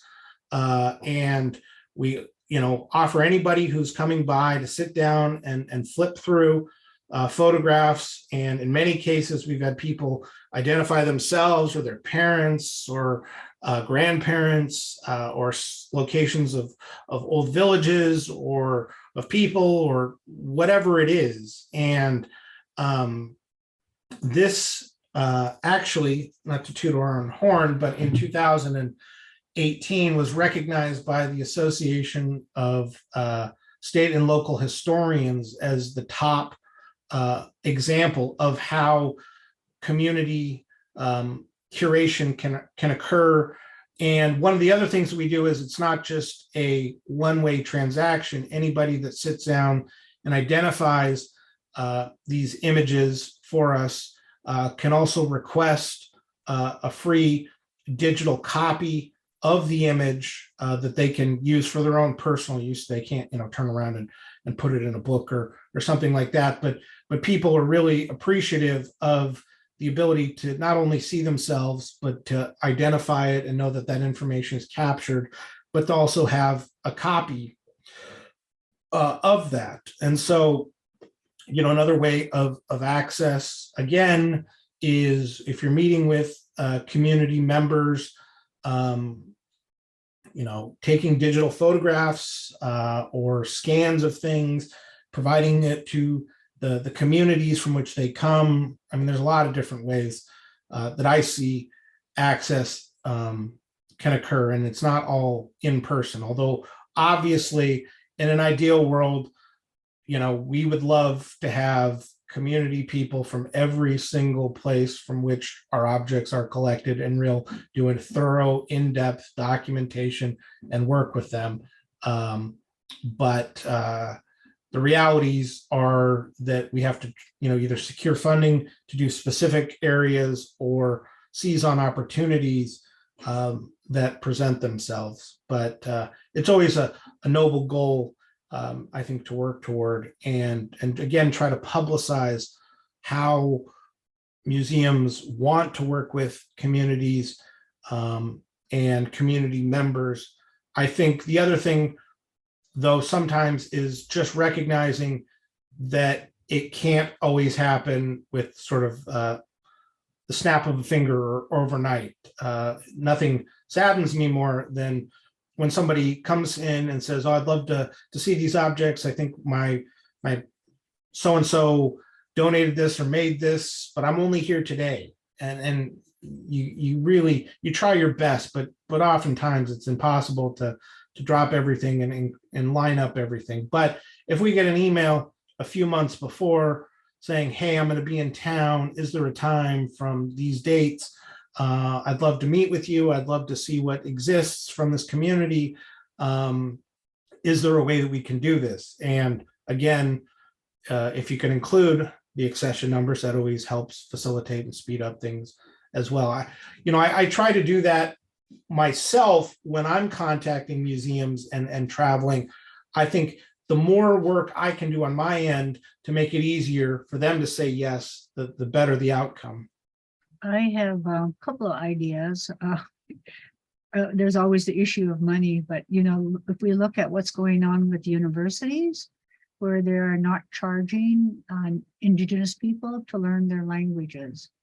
And I think that should be a goal that we would also have for museums that hold various Indigenous groups collection.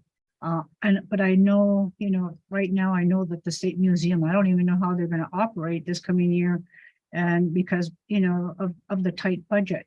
And that goes back, remember I talked about societal issues, and I don't know what's going in our country right now, but it feels like we're definitely in an anti-intellectual era. And so there again is where we can't think of museums as isolated, from our society, and that we have to think about, some of those issues of social justice. And one of those areas that I'm very concerned about, and is right now here in Alaska, Native people represent 14% of the population, but we represent 41% of the prison population in Alaska. 14% to 41%. And of that 41%, 98% of them are Alaska Native men. So one of the things that we started was our cultural interpreters program.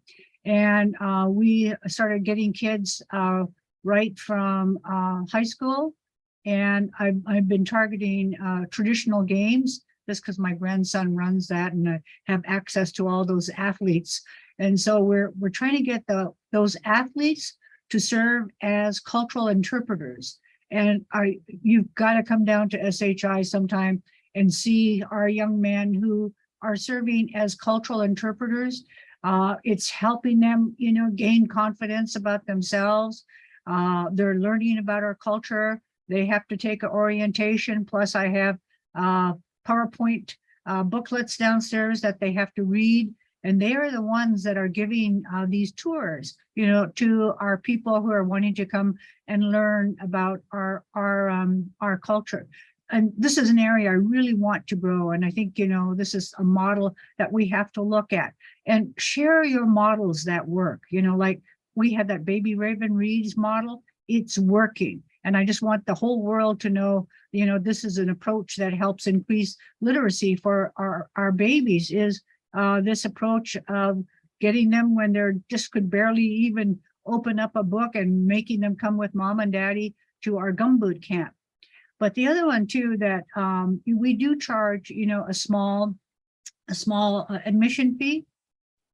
But during cultural events, we waive that fee. And then the other thing is, I think this helps us to offset the cost, is like we've selected first Friday of every month, and we open up the shop, everything, and we let artists come and sell, in our lobby, and we earn a few bucks, and it helps us just to offset, some of the overtime charges that we have. But I think it's always looking for these innovative approaches as to how do we increase and access, how do we open up our museums, to a larger public. So just those, 3 ways that I think we might consider. I think about access a lot with museums and archives and any collections. And echoing what Aaron said, the digital databases are huge. I never knew about those until I worked at the Burke Museum. And now I do the same thing. If I'm going to go study a collections, I'll look at their digital database and send a list of everything that I want to see. And that's something that now I use in my position as a professor at UAA for my students. And I always make an option for students if they want to go research at any level that they're at. Like, research isn't some high thing that you have to do in grad school. You can start as a freshman to research, to set up an appointment at the UAA archives or the Anchorage Museum archives and look through the database. And that can be their final project, discussing what they found and talking about it. That's something that's huge for them to enter into this system that seems like it can be really closed off or inaccessible in places like Anchorage or big cities across the world. And with that, I always tell them to bring a family member. I witnessed that so much at the Burke Museum, was these families coming in and doing research together. And it was so empowering, seeing the intergenerational knowledge transfer happen between an object that's hundreds of years old and an elder and a child. It was just so beautiful to change the ways that people engage with collections and archival materials. Yeah, I think that's all I have. That's a really good point about, seeing families come in, because when we have a museum intern program, we have an application process, and in all of those applications, the candidate will say, yeah, I got interested in going to museums when I came with my mom and dad to a museum. So bring your babies to the museums. Yeah, Ganesh, thank you for some great ideas that you all provided in this. And I love the digital access, because that's definitely been proven during the pandemic, especially, to be a really successful way to get into our communities and to get our people involved in so many different things that they otherwise might not have been involved in.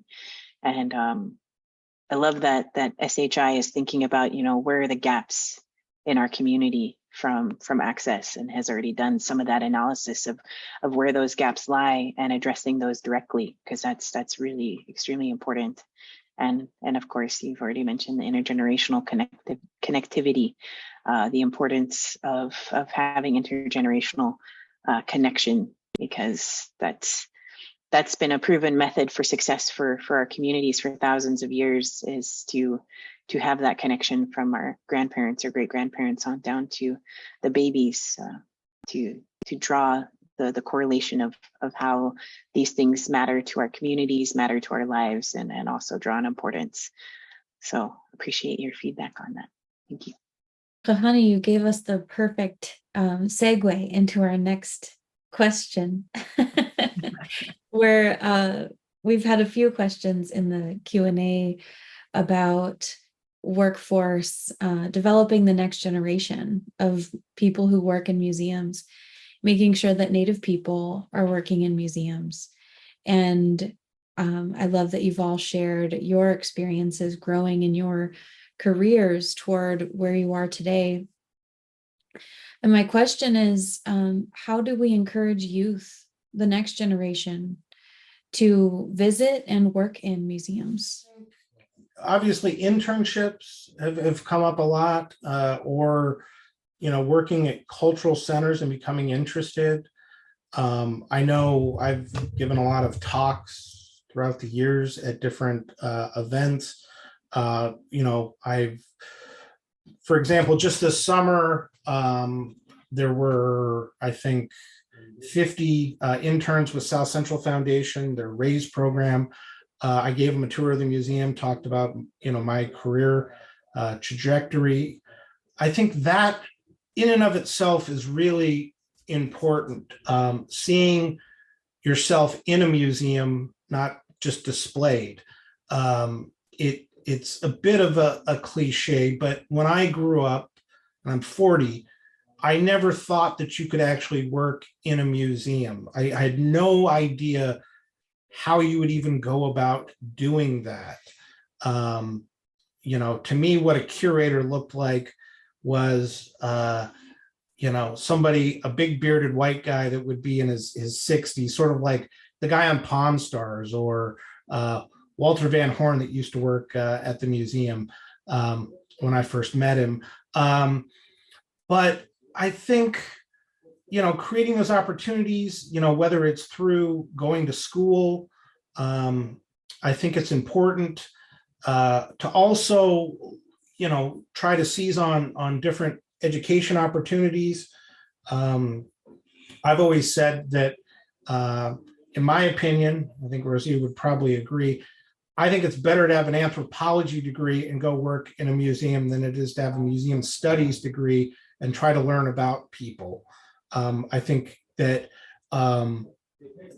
you can learn the skills, and I think a lot of what anthropology, in my experience at least, through the University of Alaska, and I'm sure the way Haliehana is teaching, shows how you can find these ways into these institutions and show that it is a viable career path. I will also say that I think there are some unique opportunities in Alaska because you can really write your own ticket or your own destiny if you were able to make some connections and building blocks, because we're not a huge space. The people that work in museums in Alaska, through Museums Alaska, institutions like that, we all pretty much know each other. And then you boil it down even further, Indigenous people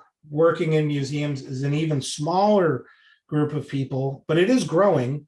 When I first started, I could probably count on my hand the number of Native people from Alaska that were working in museums. And now it's probably 4 to 5 times the amount, but it's still not more than 30 or 40 people in the state right now, or are connected to the state, I should say. But I want to see that grow. I want to see the next generation coming up behind me, even though I'm not that old. But I know I try whenever there's an opportunity to create it and show young people, those that are thinking about what they want their career to be, how it can be done, because I never imagined myself working in museums. I will say, maybe as a little kid, I dreamed of it in some ways, but I didn't know how to express it, or I never had teachers tell me that it was a viable career option. So I think it also comes back to the way we educate our young people. And I'm involved right now with a project with Coconut Tribal Council about going around the state to different communities and stakeholders and looking at how do we teach Alaskan history, Native education, Native cultural component, because what we know is it's not working. When I graduated high school in 2000, I was not even required to take an Alaska Studies class.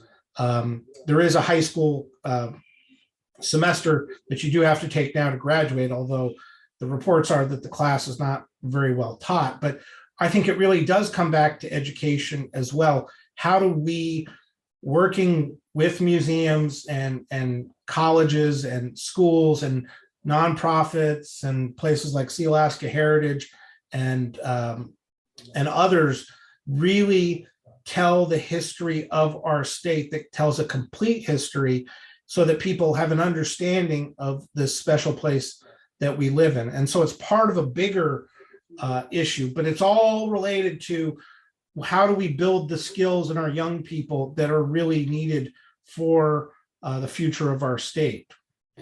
I think we're, as Alaska Native peoples, in a really great position where we have our regional corporations that can provide these sorts of community development funding and opportunities for young people and for youth to get involved. I think it's also takes shifting, understanding what museums are. Like, my idea of museums when I was a kid outside of my little village was that there were these like stuffy old places that old people went to. It was not a place that I saw myself in. So changing that, and that takes more accessibility. And one of the things that I always do for my in-person classes is I take my students to the Anchorage Museum. Every semester that I can, up until COVID, I make sure that I get my students into the Anchorage Museum, and I make them go and we go around all of the exhibits. And I have them write about it and think about that experience afterwards. And this is one way to share just with the general public about museums and the spaces of cultural resurgence and vibrancy and movements that are happening for Indigenous peoples, led by Indigenous peoples. But I think taking advantage of those community development funds and internship opportunities is a really great way to get youth involved. I know that FAI also has a really great program, the summer internship program, that could work to partner with like the Anchorage Museum. I'm not sure if you already do, or the Heritage Center, or these places, or in Juneau, SHI, to have interns go and try that out. Like, I did the FAI summer internship and I loved it. So that was a really great way to get me involved in other things and connected otherwise. So I think just continuing to support those sorts of and take advantage of those sorts of community development programs that we have through our regional corporations. We've had to take, multiple different kinds of approaches to make change. And it seems to me I'm always having to work to change some law that, restricts some sort of training. And for example, we can't get training for the arts because you have to have a job at the end of your training period. And so we've been working on that unsuccessfully, but we did sneak in that word workforce development, and they kind of went for that. And so we do have, like workforce development in the arts now, but we need to expand that, also like to museums, so that, and here again is where I've had to have a partnership with the university. So when I do training, our students have the option of taking something for credit or non-credit. And so it helps them, to move towards that degree. The other area, and again, I keep talking about social justice, is we developed an arts program in our prison here in Juneau. And it took a while because they said, what? You want to bring knives into the LCC? And I said, yeah. So, well, we worked it out so that we could, now we're teaching art and carving in Lemon Creek, but during COVID, that ended. So and then because of the over prison population, they took our art classroom away. So I tried to get somebody to donate a trailer to me so that we could move our arts, our arts training out into the trailer. And I'm still working with them, trying to get back in. And I said, well, how about doing it virtual? Well, they're concerned about computers and other stations that those guys might be trying to watch. And but you know, we keep working at it. I mean, you have to think of all levels. You know, like for example, here at SHI, we had our policy was that no one with a degree, with any kind of a criminal background could work here. And I went and took a look at it, and I said, "Oh my God, that means anybody that had a Dewey or anything couldn't work here." So we changed it to violent crimes.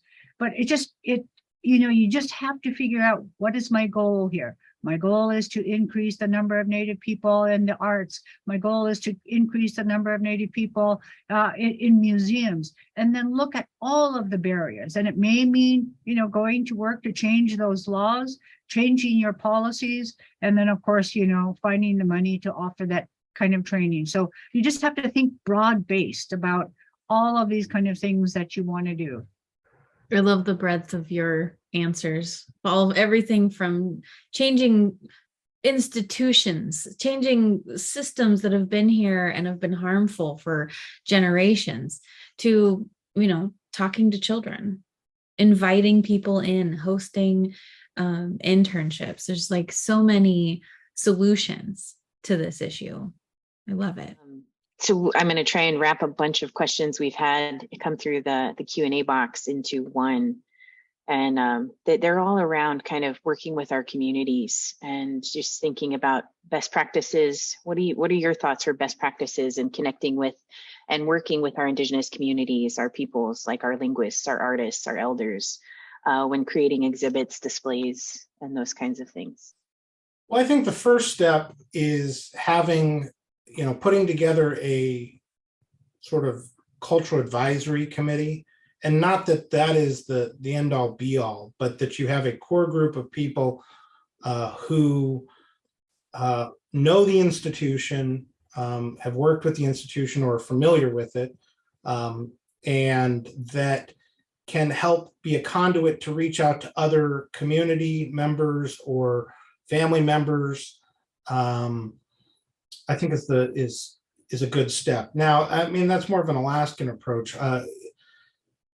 You know, outside of Alaska, again, I think connecting with the local tribe or the closest tribe, or the, you know, in some cases, I know it gets difficult where the museum is on one ancestral land and the people from which those objects were collected were forcibly relocated thousands of miles away. So it becomes more difficult, but I don't think it becomes impossible. I think there are opportunities that exist to be able to do that. Or if you don't know how to do it, reaching out to people that are working, you know, Indigenous people that are working in museums or that are culturally affiliated with them or have had a project with the group that you're interested in working with, trying to figure out how you can use your institution to become a true partner, and not that it becomes check the box and becomes extracted, but that it becomes a working relationship. One of the things, there's two things I know about museums.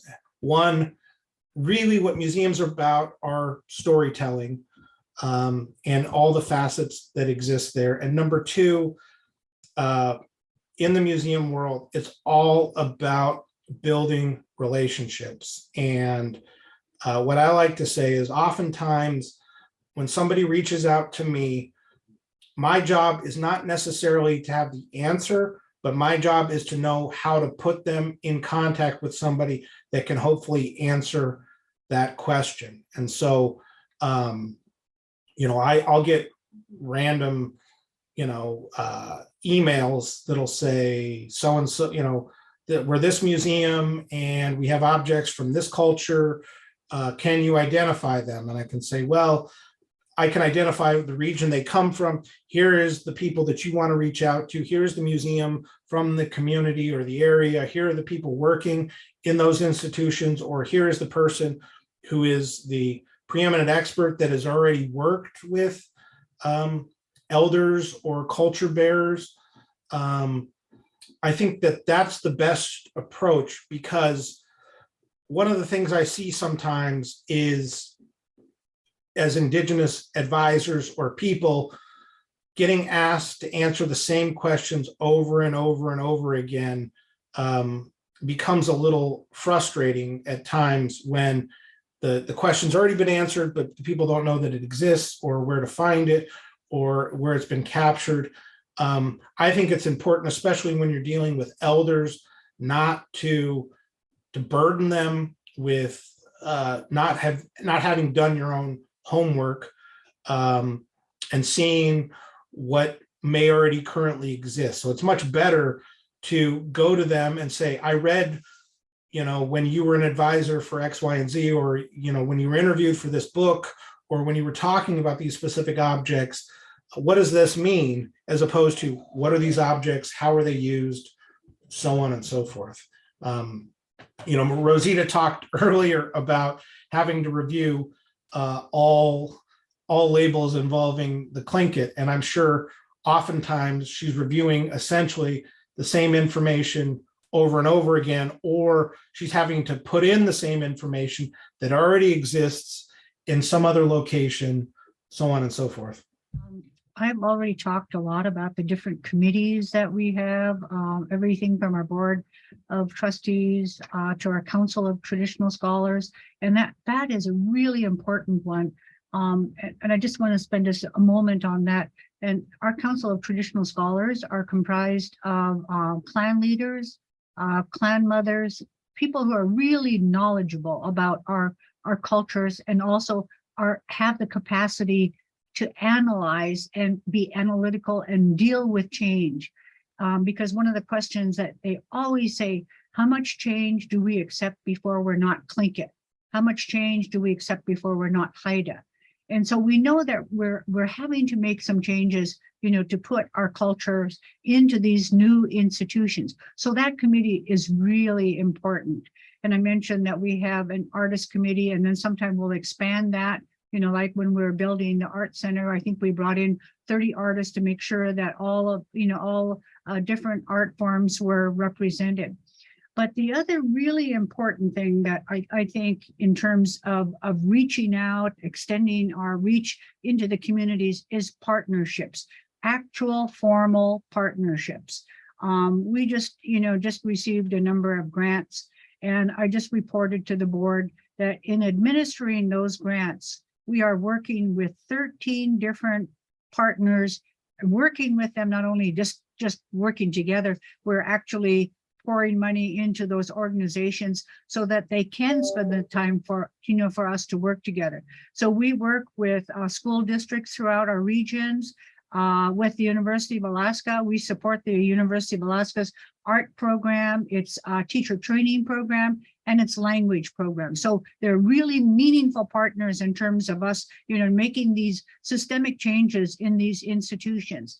And then the other one, again, is working with Native entities, whether they're tribes or other nonprofit organizations like SHI. So I really think, that these broad range of partnerships really helps us to promote systemic change that is more reflective of our culture, and that integrates our culture, our beliefs, our arts into these institutions.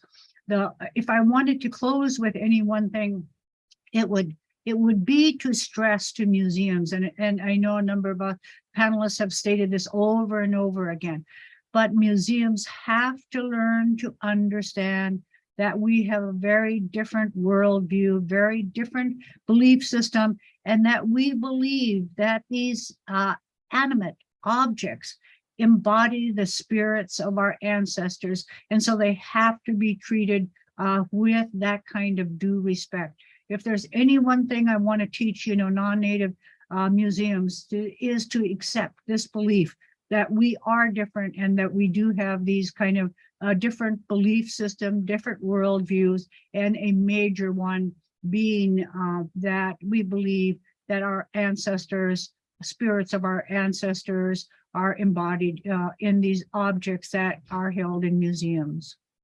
I don't quite have anything to add. They touched on a lot of things, but sort of building from that, our idea of everything in these museums is living and thriving.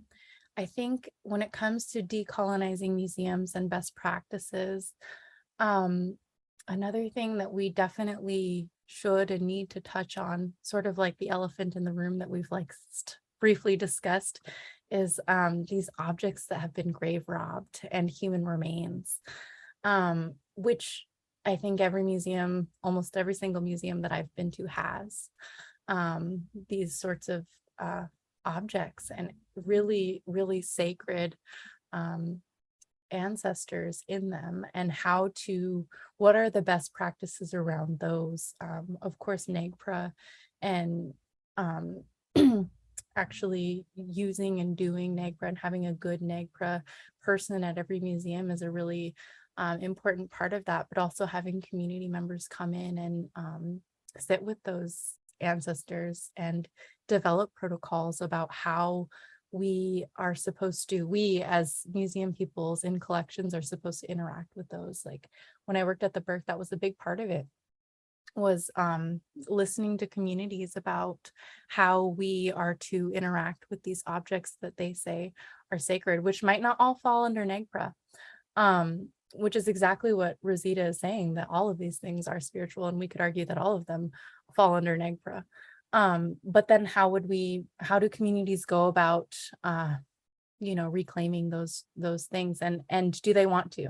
That was a big thing that we discussed at the Burke too, because the Burke, a lot of communities trusted the Burke with caretaking their NAGPRA objects, and they made those decisions to leave them in the Burke, which I think maybe someone mentioned in the questions about like, how do anyone who visits these collections interact with knowing that a lot of these things are really sacred objects, and they might be in a stuffy drawer next to a lot of other sacred objects. How do you go about dealing with that?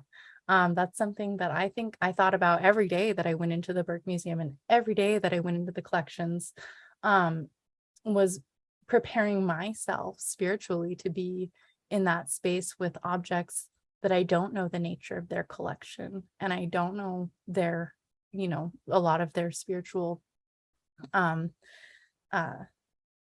what they held and their purposes, other than what people would tell me, and not wanting to be disrespectful to these ancestors and the spirit that lives in all of them. And like, how do we go about doing that in a really respectful way? So that's something I'm always thinking about, and I'm always critical of with museums, is how to go about these really spiritual, the best practices of going about these spiritual and sacred objects, and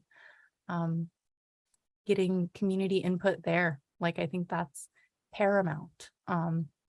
Something that was that I loved about one of the artists that I worked with in the Burke is that she was a like contemporary artist. She called herself, but she did lots of things. And I couldn't show her something from her culture because I'm a woman and she's a woman, and it was identified that only men could touch the object. And she really wanted to discuss the patriarchy and some of these things. Of course, there's sacred things that are sacred like that have those things, like certain men's tools that I'm not going to question. But the way that she wanted to combat some of this stuff when she wanted to see things as an artist was to donate items to the museum that were women handle only. And I loved that idea. And I thought about all of the things that are in museums that would be women handle only, that aren't labeled as such, that have to do with our cycles.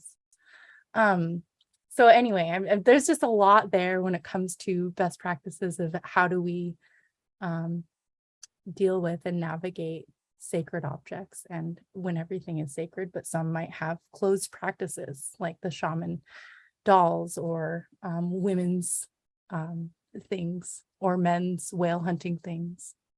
I just got an image, Haliehana, of when you go through TSA pre-check and you're a female and they call over the female to come and pat you down because the men can't do it. So I just got that image in my brain. I really appreciate the comments that were made here, and especially the stressing of these quote unquote objects and how we see them as our relatives. and we have a relationship with them and see the spirit of our ancestors in them, and the importance of treating them as such and really respecting the cultural protocols involved with these. I love that, Aaron, that you were bringing up, and something that we say at First Alaskans a lot when we're having conversations with people outside of our organization and outside of our communities, is that we're here to help, but Google first. And if you don't find it on Google, don't use this as your Google. If you can Google it, do your own research, do your own, fact finding. And if it's still like a questionable, like I still don't have the answer, then come and talk to us. That's the point, that you engage in and have that conversation with us. And especially doing your due diligence and ensuring that you have that information when you're going to go talk to one of our precious elders, or when you're going to talk to somebody who has the expertise in our art or our language, that you do your due diligence to make sure that the question you're asking is going to not be repetitive and not create another instance of research exhaustion on the part of our people. And so, I'm super thankful for that. And yet there's something else that you mentioned too here that I think really important to highlight, in that when we become these, and when we enter these spaces, it's not something where we get an ego about the information that is being held.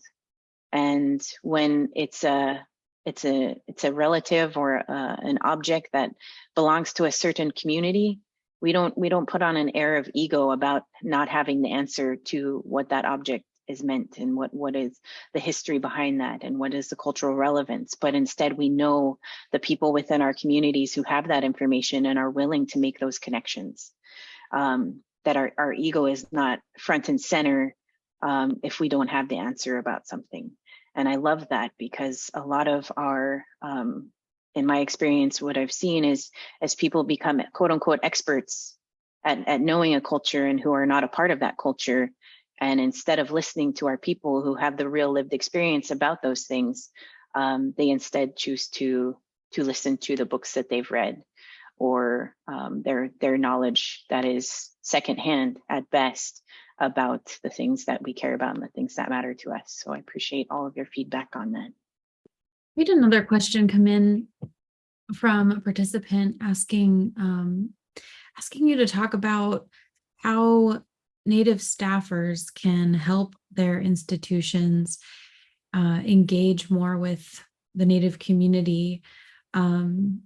We've talked a lot about needing that change to start from the top, but we know that there are large institutions that are not interested in Native representation at the board level or at the executive level.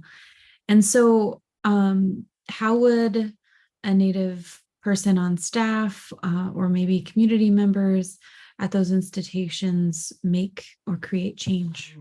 I don't know that there's one size fits all. I mean, I think some of the things we've already talked about working to create a formal land acknowledgement is a step forward. I think, as Rosita's talked about before, getting allies to what you're trying to accomplish that can reach those higher levels. So in other words,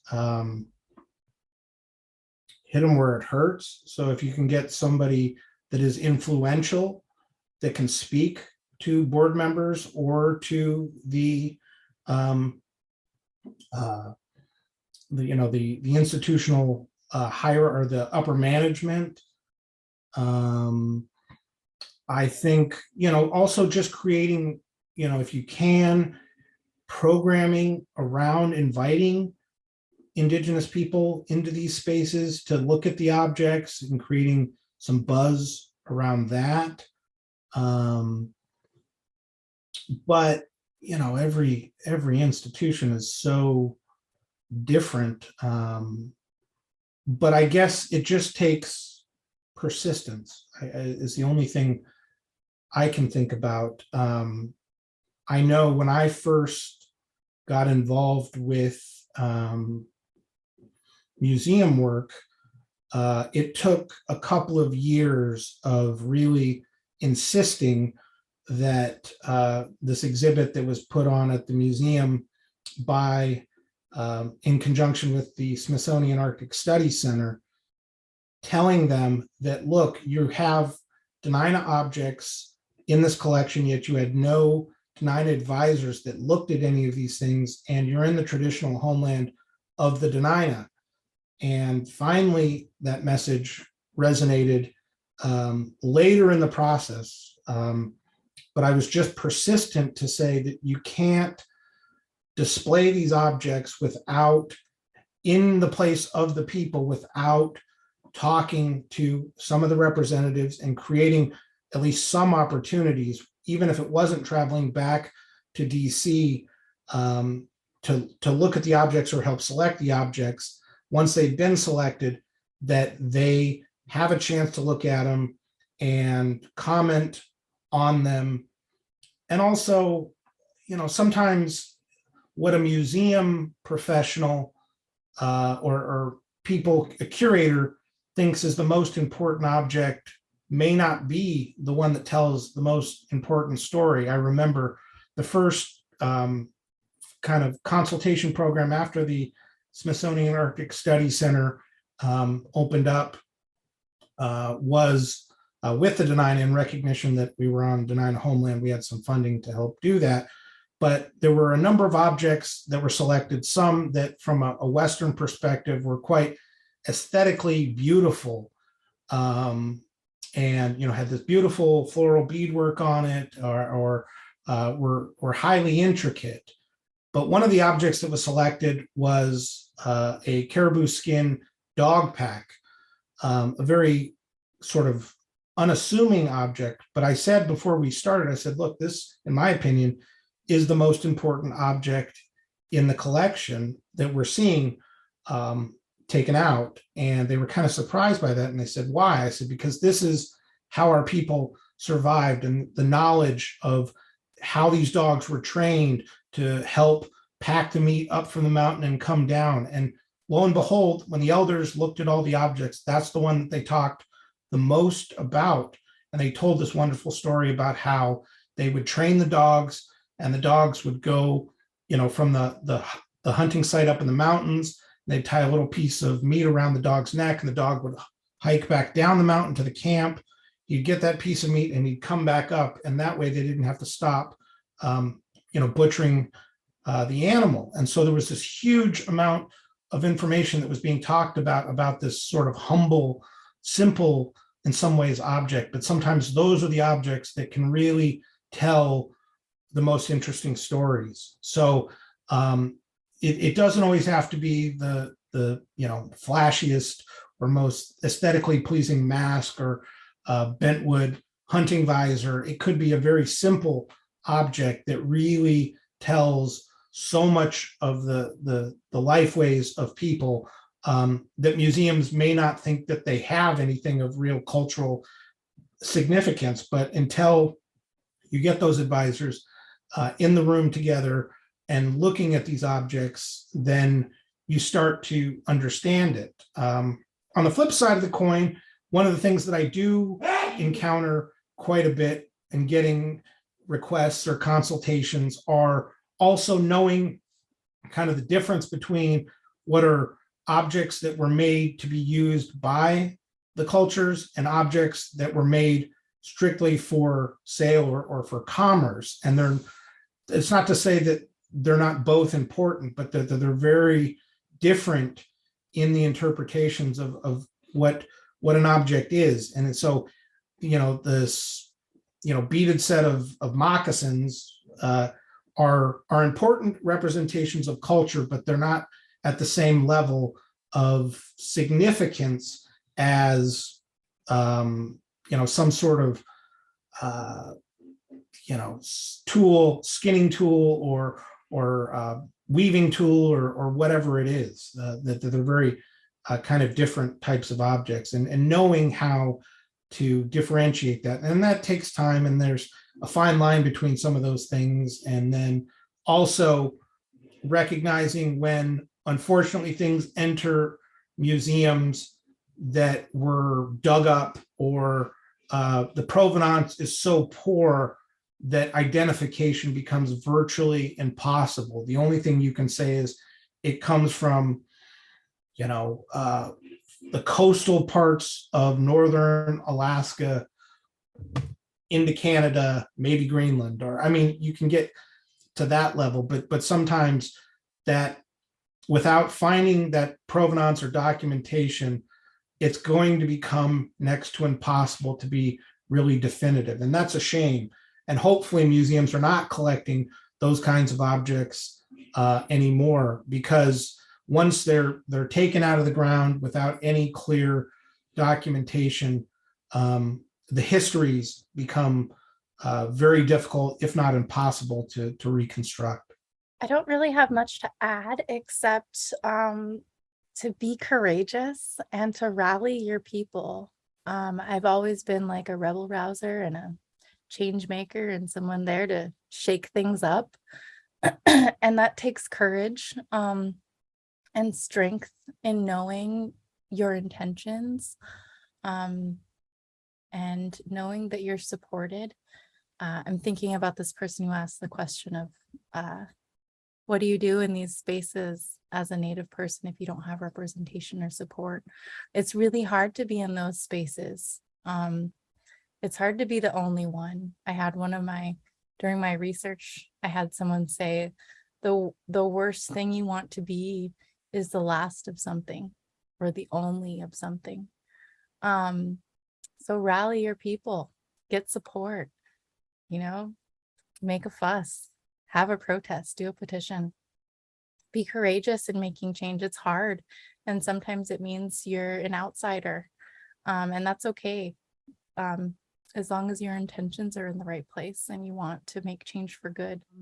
I know I've been really promoting Native hire, Native curator, Native managers, Native staff, but I do want to acknowledge that we have many non-Native people who are our friends and colleagues and who do a great job in working with us and also in presenting our views. So I just want to recognize the contributions of those people, because truly, if you look at SHI staff, we have a lot of good friends here. But one of the things that we do is to also reach out into our community, is to have our staff serve on different committees.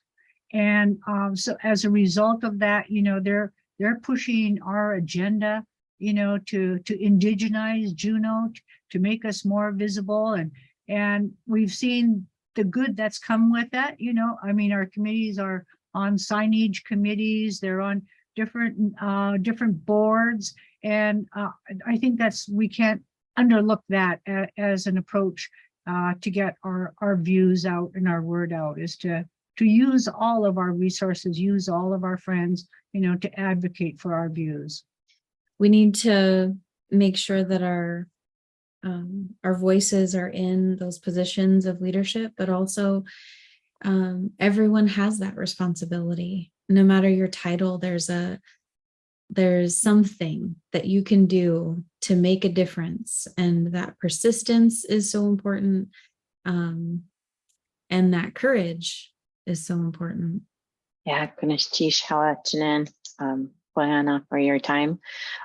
We've reached that point in our time where we're just going to ask if you have any final comments that you'd like to share with us. And maybe we'll start with Haliehana, then go to Dr. Worl, and then end with you, Aaron, if that's okay. It was just such a pleasure to be here. Kakasakok for all of you for sharing the space and your experience and your expertise and your knowledge, and all of everything that has been shared has really excited me. I'm excited to keep finding ways to work with and perhaps disrupt museum spaces. I love thinking about what we can do to keep igniting change and to keep on our journey of decolonization. And I just feel really inspired to keep going today. So, thank you all. Well, I just wanted to thank Museums Alaska and FAI for sponsoring this. I thought it was really exciting. It's good to see old friends and also to make some new friends. I wish I could see everybody who was participating in this webinar, because I'll bet you 2 bits I've got some friends down there at Durango and in New Mexico. I love Santa Fe and have many good friends down there working closely together with other tribes, you know, trying to make some changes at the federal level in Congress. And I just thank everybody for joining in this great discussion. Yeah, I just want to thank Museums Alaska and First Alaskans Institute for hosting this. I think, you know, one of the things, it hasn't really been brought up here, but I'm sure in probably previous discussions, one of the things is, if you want to understand more and different perspectives and know how this work is taking place, or looking for examples of how it can occur, there is a pretty significant amount of books and articles that exist. I think also looking at what our Indigenous relatives in Canada and Hawaii, New Zealand, the Sami in particular, all I've seen, you know, wonderful work, because there is a lot of overlap. There are some differences and some nuances, but we're all trying to work on creating a better museology and museum field. And I think we can learn from each other, not just, you know, in North America. And I think sometimes that gets overlooked, or only certain areas get looked at. But I think it's really important to know what's been written about and know what exists. I mean, there's literally books like Amy Lonetree's Decolonizing the Museum. To me, couldn't be a better title. So there are people in both museum work and some in academia that are looking at that and realizing what are the advantages. And then sometimes there's also some of the disadvantages to sort of throwing out all these wonderful ideas, and then where the rubber hits the road of actually implementing these. I think it takes time, and I have to remind myself of that sometimes, that these changes are not going to happen overnight, but how do you build incrementally on little bits of success, or how do you seize various opportunities? I think Rosita is absolutely right. For Indigenous people working in museums, also, how do we infiltrate other opportunities that may present themselves? So for example, I work at the museum, I'm the president of the tribe, but I've also been on the board of the Cutmen Historical Society since 2007. I was on the board of the Alaska Historical Society. I'm on the collections committee for the Alaska State Museum. I'm part of Anchorage's Sister Cities program. I've been on the Anchorage Historic Preservation Commission. I'm on the program policy committee for the Alaska Native Heritage Center. And I'm probably leaving out something in between there.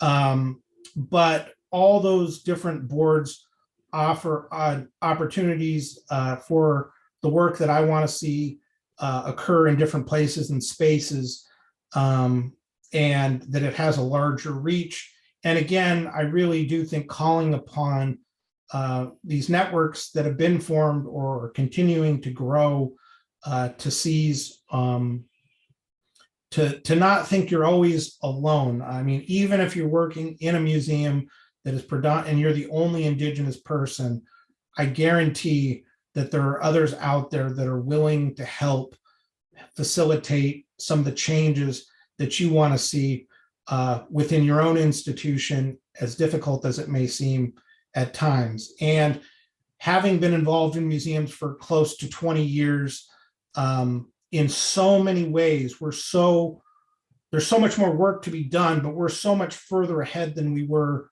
I believe, 20 years ago, that sometimes I even have a hard time thinking of just how much we've seen change in the field and will continue to evolve and change. I want to say, hopefully I said that properly. Again, for your willingness to jump in with us. I know that we've kept you here for quite a while. Your knowledge and the experiences you've had are just invaluable, and I know that all of that will go to enriching this YouTube recording that will be available online after this fact. And so we're thankful that your knowledge will carry forward. And to that end, this time and this knowledge that you're passing on, the experience and the wisdom, your work goes beyond this space and goes beyond this time, and maybe even goes beyond some of the professionals who are listening in right now, to the next generation of those who will come after us, and who will come after all of those museum administrators and curators and museum anthropologists, those kind of folks. So thank you again. Yes, Kuyana Sinak, for sharing with us your stories and experience and the potential. Well, looking forward to what the next 100 years, 200 years of museums could look like, the changes that need to happen for museums to be building relationships with Indigenous peoples. And this is our last webinar for this season. We may partner again in the future with Museums Alaska to do more of this work. It's been really rewarding and really informative for me and our other FAI staff who've gotten to participate. But we're also working with a cohort of museums in Alaska to really dig deep in how they can make an impact in their communities and in the state. And that wraps up our webinar series in partnership with Museums Alaska on strengthening relationships with Indigenous communities. Koyana.